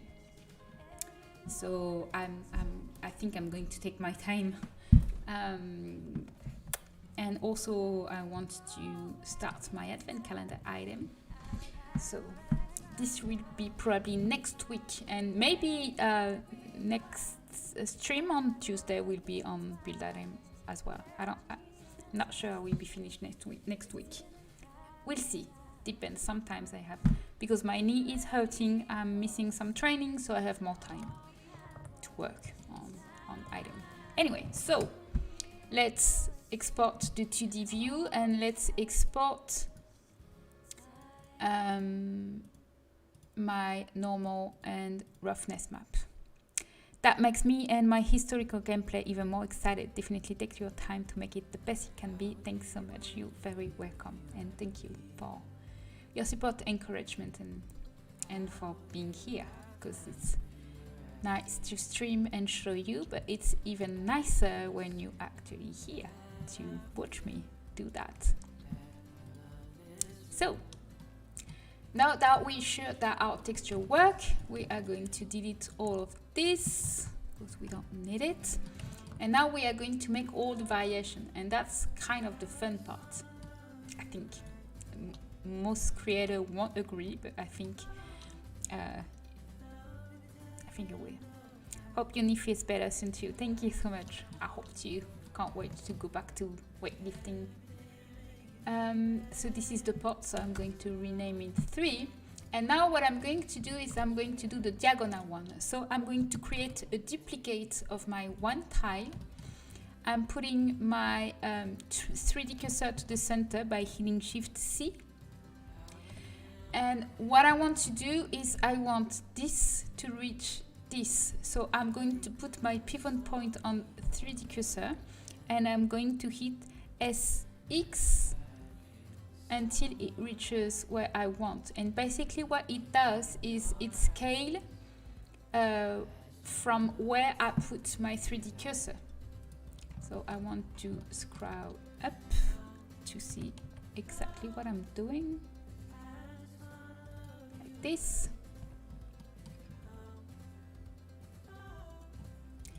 and then I can delete that. So that will be my diagonal, and I'm saving. And now we are going to do the curve one. So let's start with the easier, which is the big one.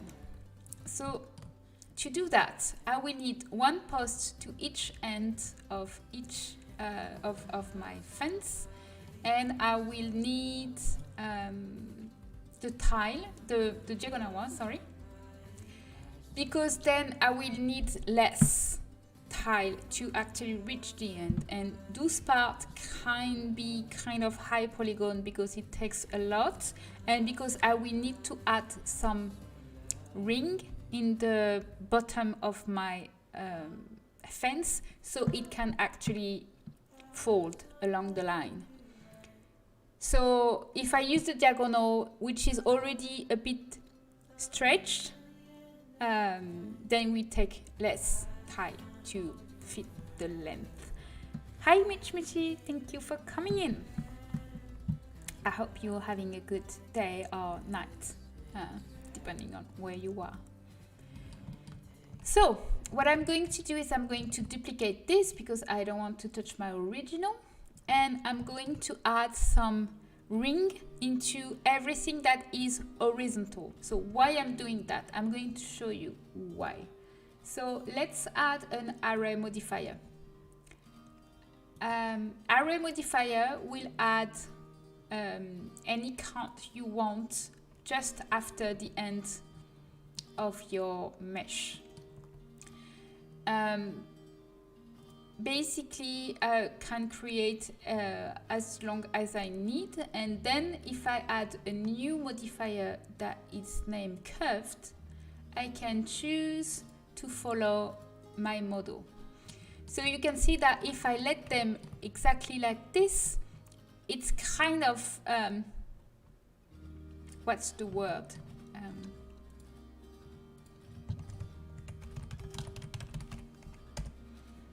Notch. It makes notch. I think it's notchy. Is it a word? It's notchy. So it creates some not pretty notch. That's because it doesn't have anything to fold along. But if I add 2 rings on each vertical mesh,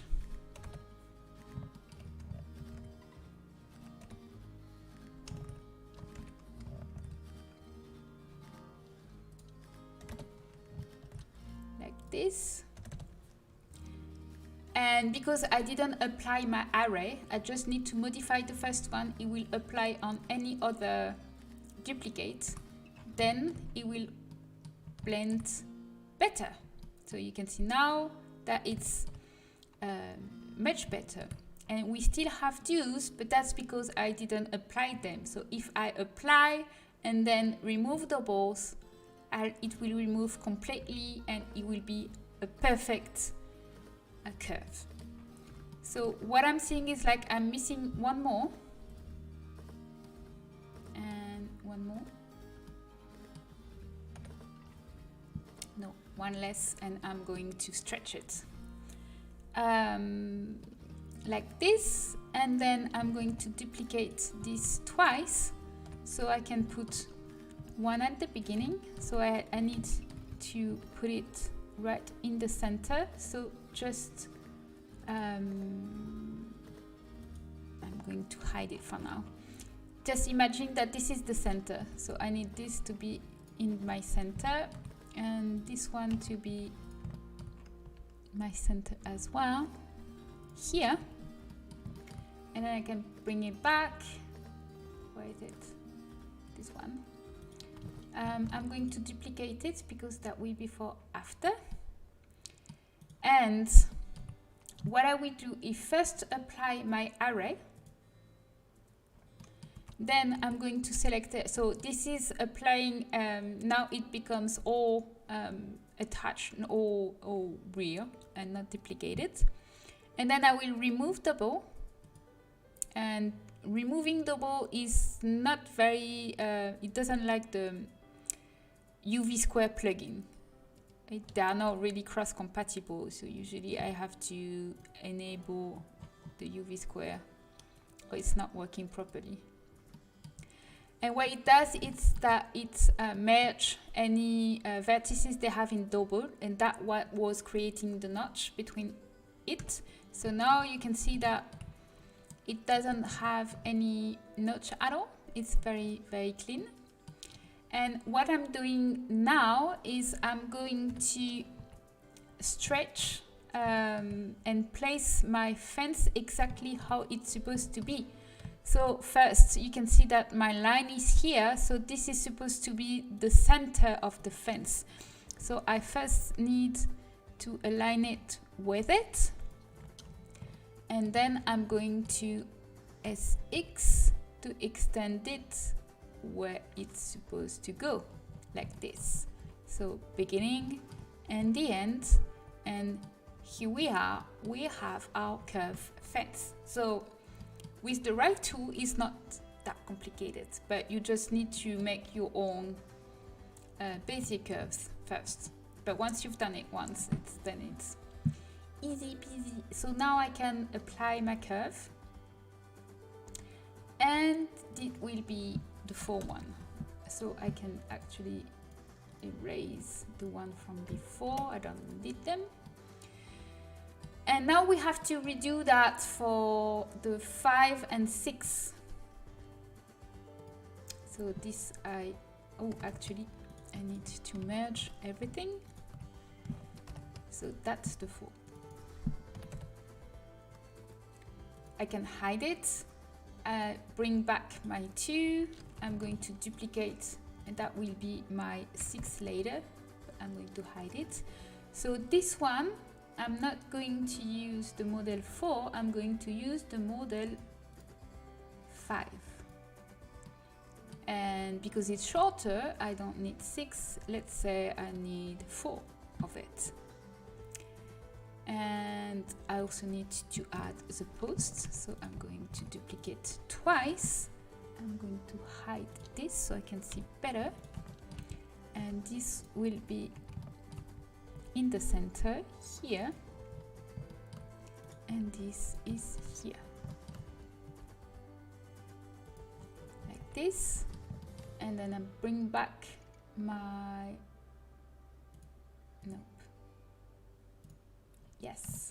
this one. I'm going to apply my array and select everything and remove doubles. So you can see removed 84 vertices, and that's basically everything that was in between views. And I'm going to move it along my curve like here and stretch it to the end like this, and apply my curve and merge with the post. So this is for the 5. And finally for the 6, we are going to use the 6 curve, which is very small. And it's possible, depending on the model of your fence, that you might want to add mooring for that one.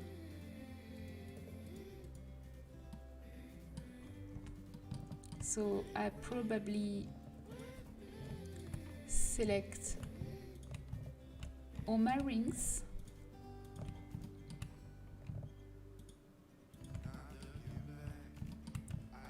like this, and I'm going to create a very large bevel to create more ring. Kind of.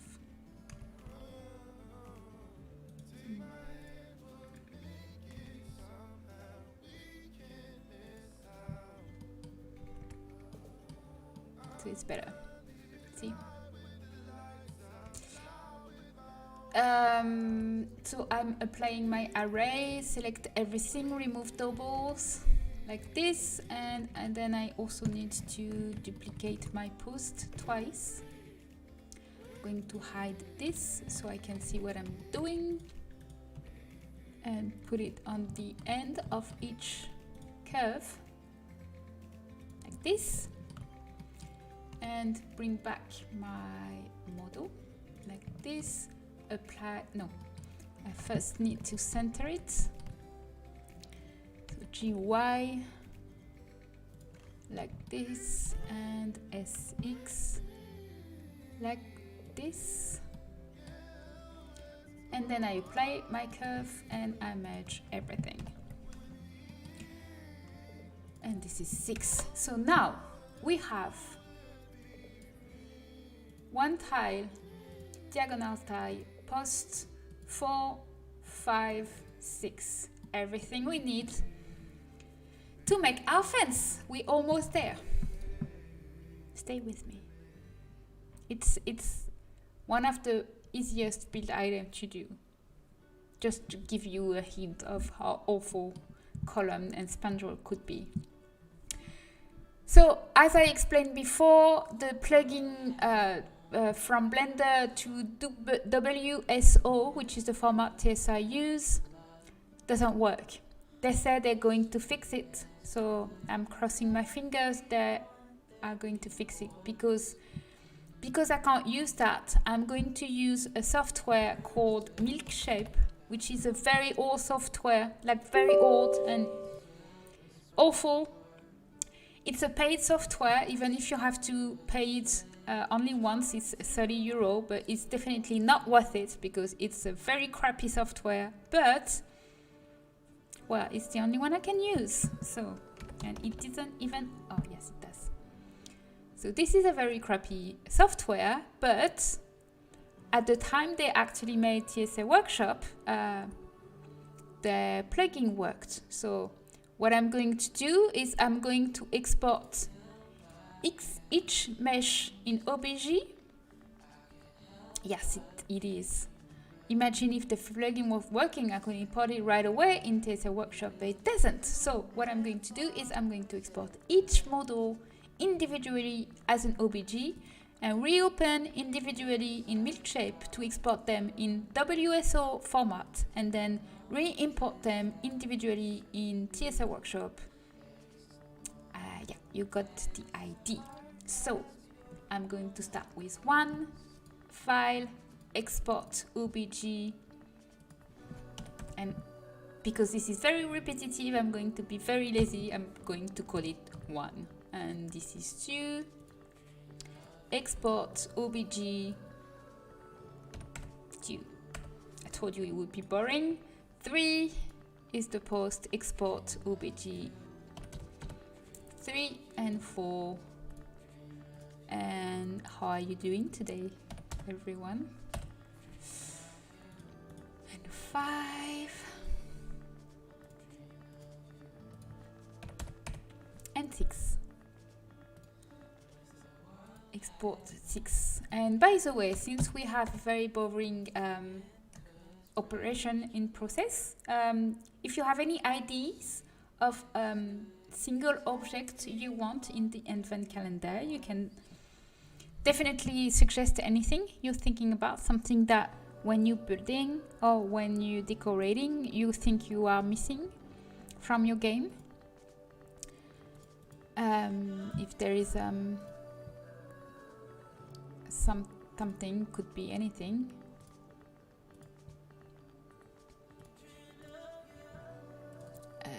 There, so 1 export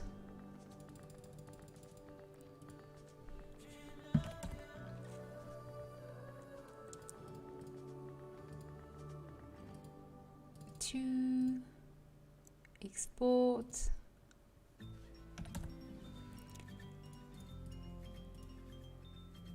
and 3. Nothing? You don't want anything? What do you want for Christmas? Don't make me put Modifier Array. I'm sure you have. All I want for Christmas is so far.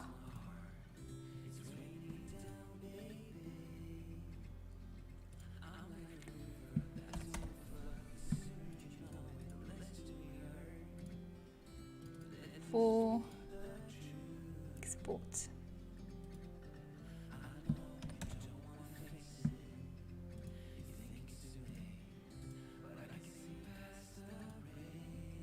and 5.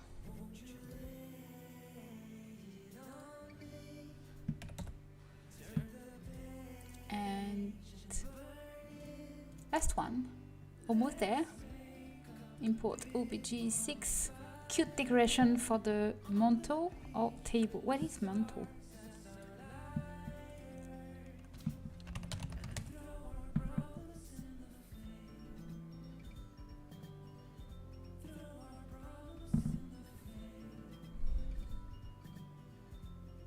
Is that the fireplace? Ah, right. So Christmas decoration then.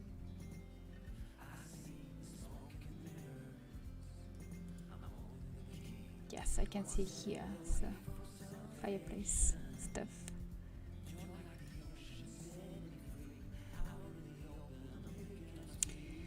So back in TSR workshop, we are going now to import all the meshes. And when I mean all the meshes, it's like 15 meshes. In the US, we often see tiny trees, holiday gnomes, and stocking hung on the mantle. Ah.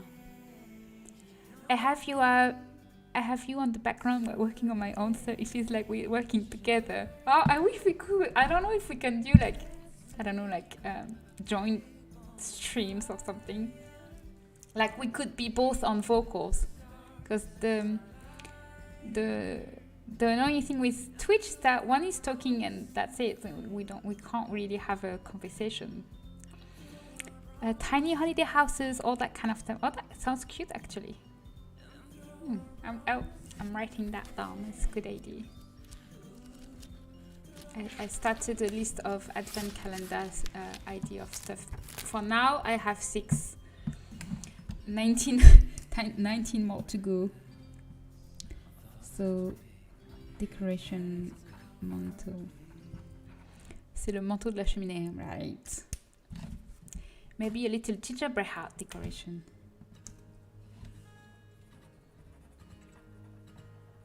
That could be definitely fun to draw on Substance Painter. So I'm going to import each one of them, and it's also very repetitive, especially since from 4 to 15 it's always the same. So basically 1 is obviously 1, all right, and you don't need to replace the shadow because it doesn't work, and we are going to remove it after anyway.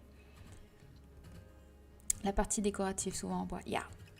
Well, have you seen peregrinations? Have you seen my I already did some Christmas stuff for TSR that will be released later, and I already included some decoration for the mantle, I think. So I have stockings, and I have twig lighted decoration like this, and they actually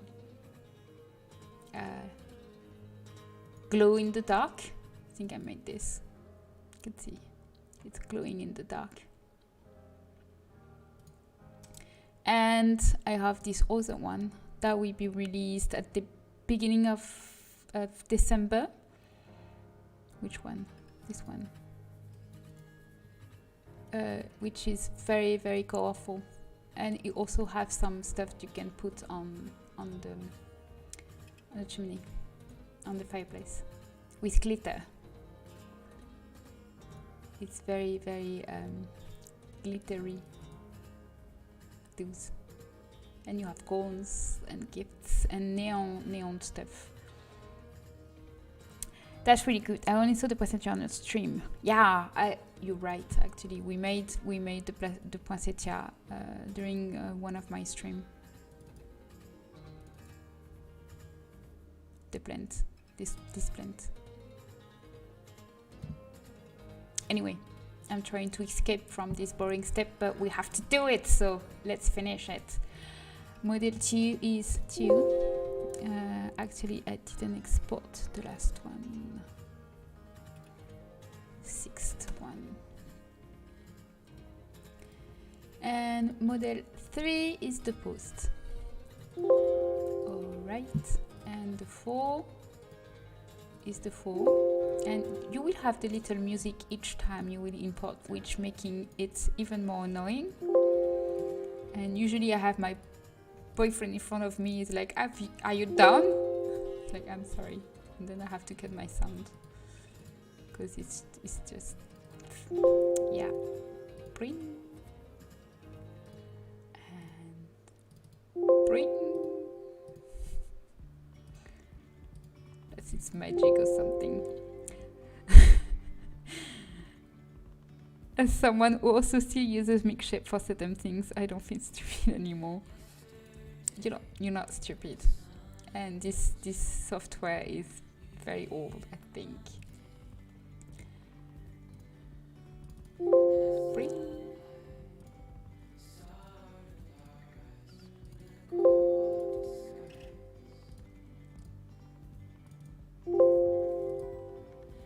How did you make glitter? Ooh, actually, since you're talking about it, I made my first smart material starting from zero, completely by myself. I'm very, very proud. Are you interested in knowing how? Do you know how to use Substance Painter? So which one is the 4? I was downstairs grabbing my dinner when I heard it, and for a second I was my PC and I had a mini uh-oh. Yes, usually it could be bad news, but in that case it's just this stupid software is like, look what I did. Okay, that's yeah, good for you. Bring. And last one, finally. 5. All right, finally. So now that we have imported all our model, we are going to change all the texture.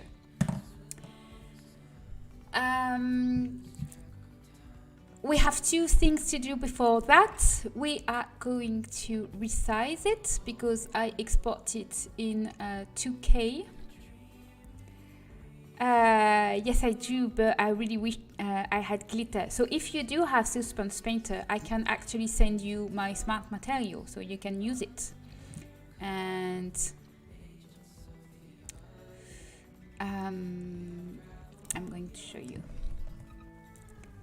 So basically what I did is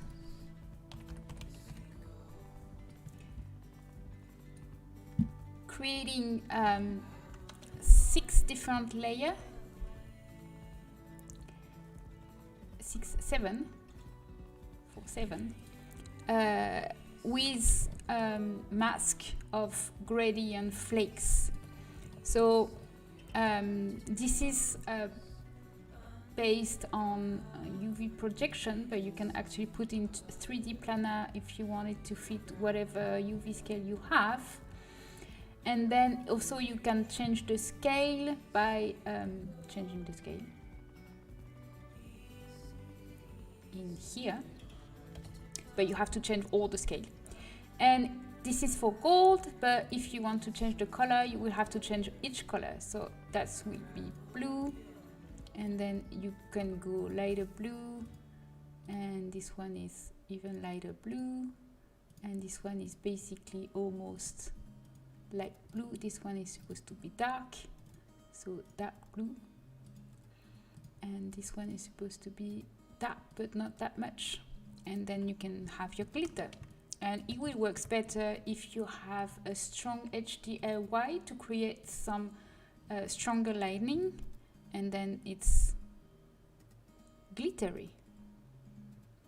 So if you're interested in, you can just join my Discord and I will send you the file if you want.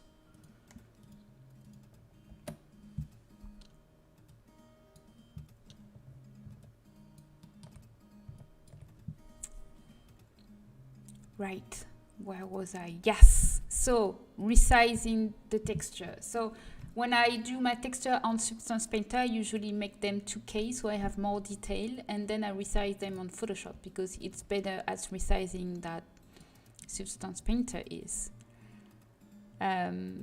So what I need to do is resize my texture and also make the normal map and the specular map, and I will also need to do all the swatches. Usually I do all the swatches when I'm not on stream, because it's not the most interesting part of creating CC, but because I can't really export the packages or we have to redo a lot of steps, I will do them. And for once, I kind of a bit in advance, because it's only midnight and 40 minutes. It's been only 2:40, so we still have time for once. So I can still finish the item and don't go to bed too late. That will be a first. I'm in your Discord, so yes, please. Maybe some of the others that are interested as well. Yeah, let me know. I will show you at the end if you want. I don't have that many, but you can.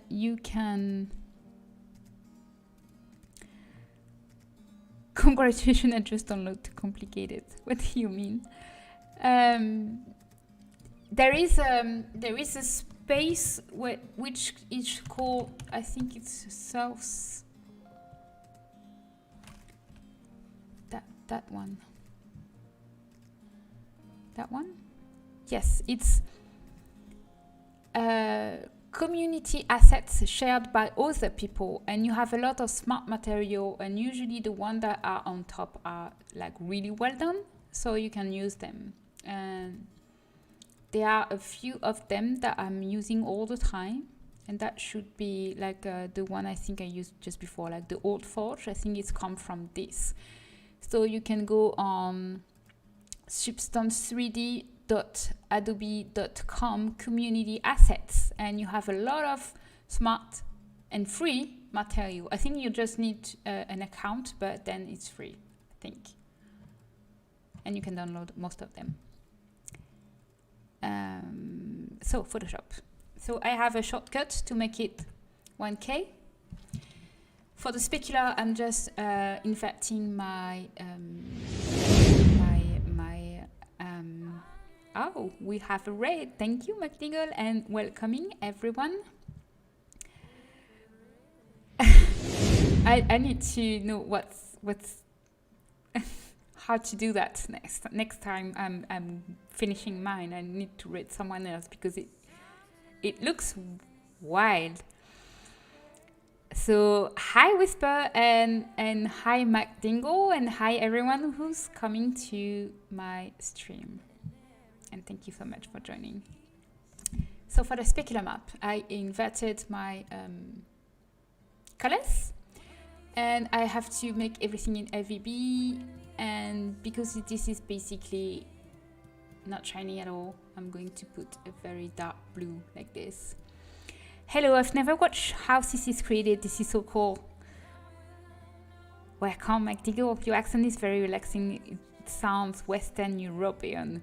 Oh, so the fact that you can't actually guess my accent, it's kind of a compliment for me, because it means I kind of improved, because then it means my country is not that obvious.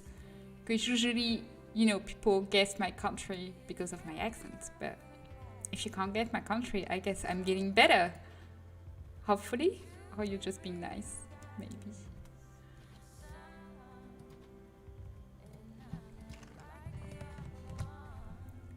Because I thought it was improving when I was in Australia, and people were like, oh, where you come from? It's like, oh, thank you. And that's actually because, you know, I don't sound... I'm thinking French of Netherlands. Damn it! Yeah, I'm French. Damn it! I thought I was getting better. Damn. Right. So yeah, I'm French.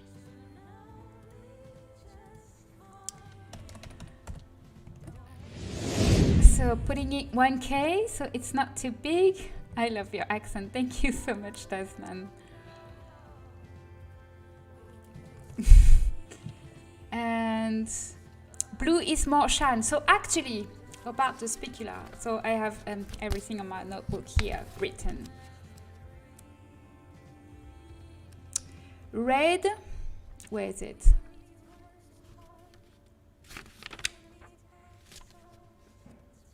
Because I have a very bad memory, so if I don't write down everything. Red is gloss, green is shine, and blue is reflection. So basically, I will reopen my roughness map. Wait, where is my roughness map? Roughness map here. So basically, the red channel will be the glossy. So because this is brick, it's not glossy. The green is reflection. I could have added some reflection on the metal of my fence. So for you guys who just came in, I'm doing some fence. It's a very complicated edit to do for The Sims 4, and I'm doing something that will look like this. So basically, we made the meshes in Blender, and then we made the texture in Substance Painter, and now I'm assembling everything in TSR Workshop.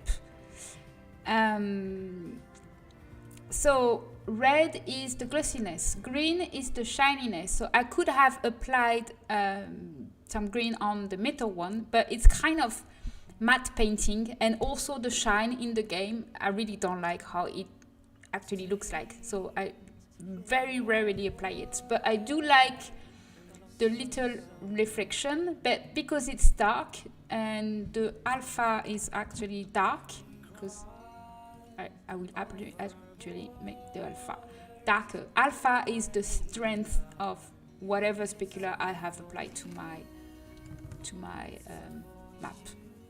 So there we go. And this is the normal map. Usually what comes directly from Substance Painter is very strong, and I don't want it to be so strong, so I'm just going to override a little bit of it with some purple color like this. So I'm going to put the opacity at 50% and just like this until it's subtle, because it will still add some texture to my mesh, but not too much as well. So then the red goes into alpha and green goes into red and blue. And if you want more information about how specular are made, I have made a full, very detailed tutorial on my YouTube channel explaining everything. And same for the normal map. There is specific tutorial about how you create a normal map. Hi Alio, and thank you for the follow, and thank you everyone who just joined and was so nice. Thank you. Thank you, Desmond. Thank you. Right, so save and save in DDS like this. All right, so we have one swatch. I want to add more of it, so you can have more choices. So we have the basic red. I'm going to save it just in case. We are going to go for something maybe more yellowish, like more yellow beige-ish, and something white, something darker like gray, and something black in case you want to do like some goth castle or something. So let's go for the beige first. The nice thing about the texture we choose is that it has a lot of choices of color. We have 3 colors of brick and 1 color for the sealer. So unless we want to go for something very different, I probably won't change the sealer, but we can change the brick, and we can actually put some nuance in the shader. And if you remember, we use 3 different layer for each part. So whatever stuff I'm doing here, I'm going to change it here. But the nice thing about Substance Painter being bought by Adobe is that they actually improved it finally, because this software was out for a long time, but it was a very small studio and it was kind of crappy. So now it's not crappy anymore, even if the price has doubled, obviously. It's Adobe. Anyway, so the nice thing about it is now we can save swatches, and that's super nice addition. So what I'm going to do is I'm going to choose my colors, and then I'm going to reuse them because I can actually use the swatches here. So for the first one, I will go for something beige like this. So I'm going to go here. So I want something that we can be used kind of a farmhouse maybe. I didn't realize how relaxing this could be. I guess it's like the Facebook video when people are like creating stuff and you watching not because you intend to do it yourself, but just because it's just so, what's the word for it? Just so, damn it, I forgot the word. I don't know, fulfilling? No, it's not fulfilling. It's satisfying, I guess. Satisfying, I think. That's why I watch too. I don't make my CC myself, but I love learning and watching Sim make CC. That's nice of you guys. Thank you. Thank you for staying with me when it's late. Anyway, so third one will be something beige like this, but more pink, more close to something like that. Darker, so we can have some contrast. I think that's nice. So let's save it. So 1, 2, 3. So now I just need to click them. Nope. Because I saved them. Thanks to the very nice addition of Substance Painter. There. Nice. So I'm thinking, shall we change the metal color or just let it black? Yeah, I know you mean like at this point I barely play The Sims. Just realized it's almost midnight. Good thing I don't need to be up tomorrow. It's almost 1 here, so I think we have 1 hour difference. What about some bronze? Let's try it. Do I have? I think I have bronze smart material. I'm just going to try if it's better than black. I do like the black, so I don't mind like keeping the black. But it does look good with the bronze. Actually, it's fancy. Maybe too fancy. Maybe I should do both. Maybe I could do both. I should do both, I think. Okay, let's do both. So I'm going to export it, but first I need to rename it. I like how you have so much power. Like if you wanna, you could make a vibrant ass wall. Yeah. Yeah, let's make a pink wall. Why not? I think most people are past the play stage and just beat lots and make sims that never get played.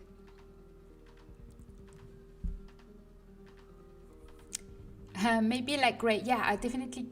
Oh, you mean for the metal or for the brick? Because I definitely add a gray one for the brick. Okay, let's export that one into the view. That's to export. All right, and then I'm going to keep the black one. Let's be crazy. All right. When I say play Sims, I mean spend hours just building houses. Usually I play. I spend hours downloading, and then I spend hours building the house, and then I spend hours making the Sims in CIS, and then I play 2 hours, and then I'm done.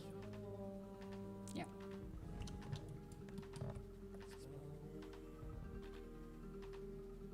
All right. Yes, for the metal. Okay, let's try it. Let's try something. I'm going to duplicate it because I want to keep the original just in case. And so the base will be lighter like this. Oh, that's nice actually.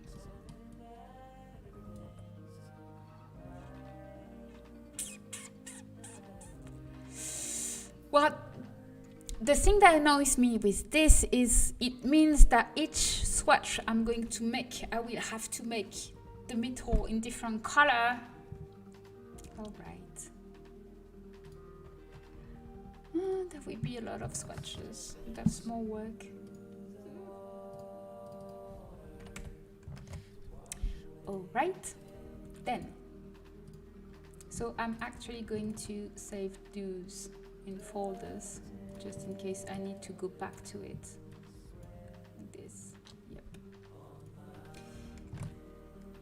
And what else? So I'm going to go for gray now, something gray.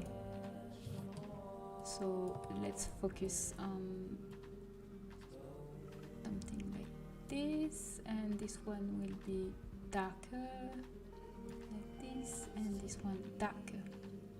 So here we can see that for once we probably need to change the sealer for something gray, or it will look weird. So is this supposed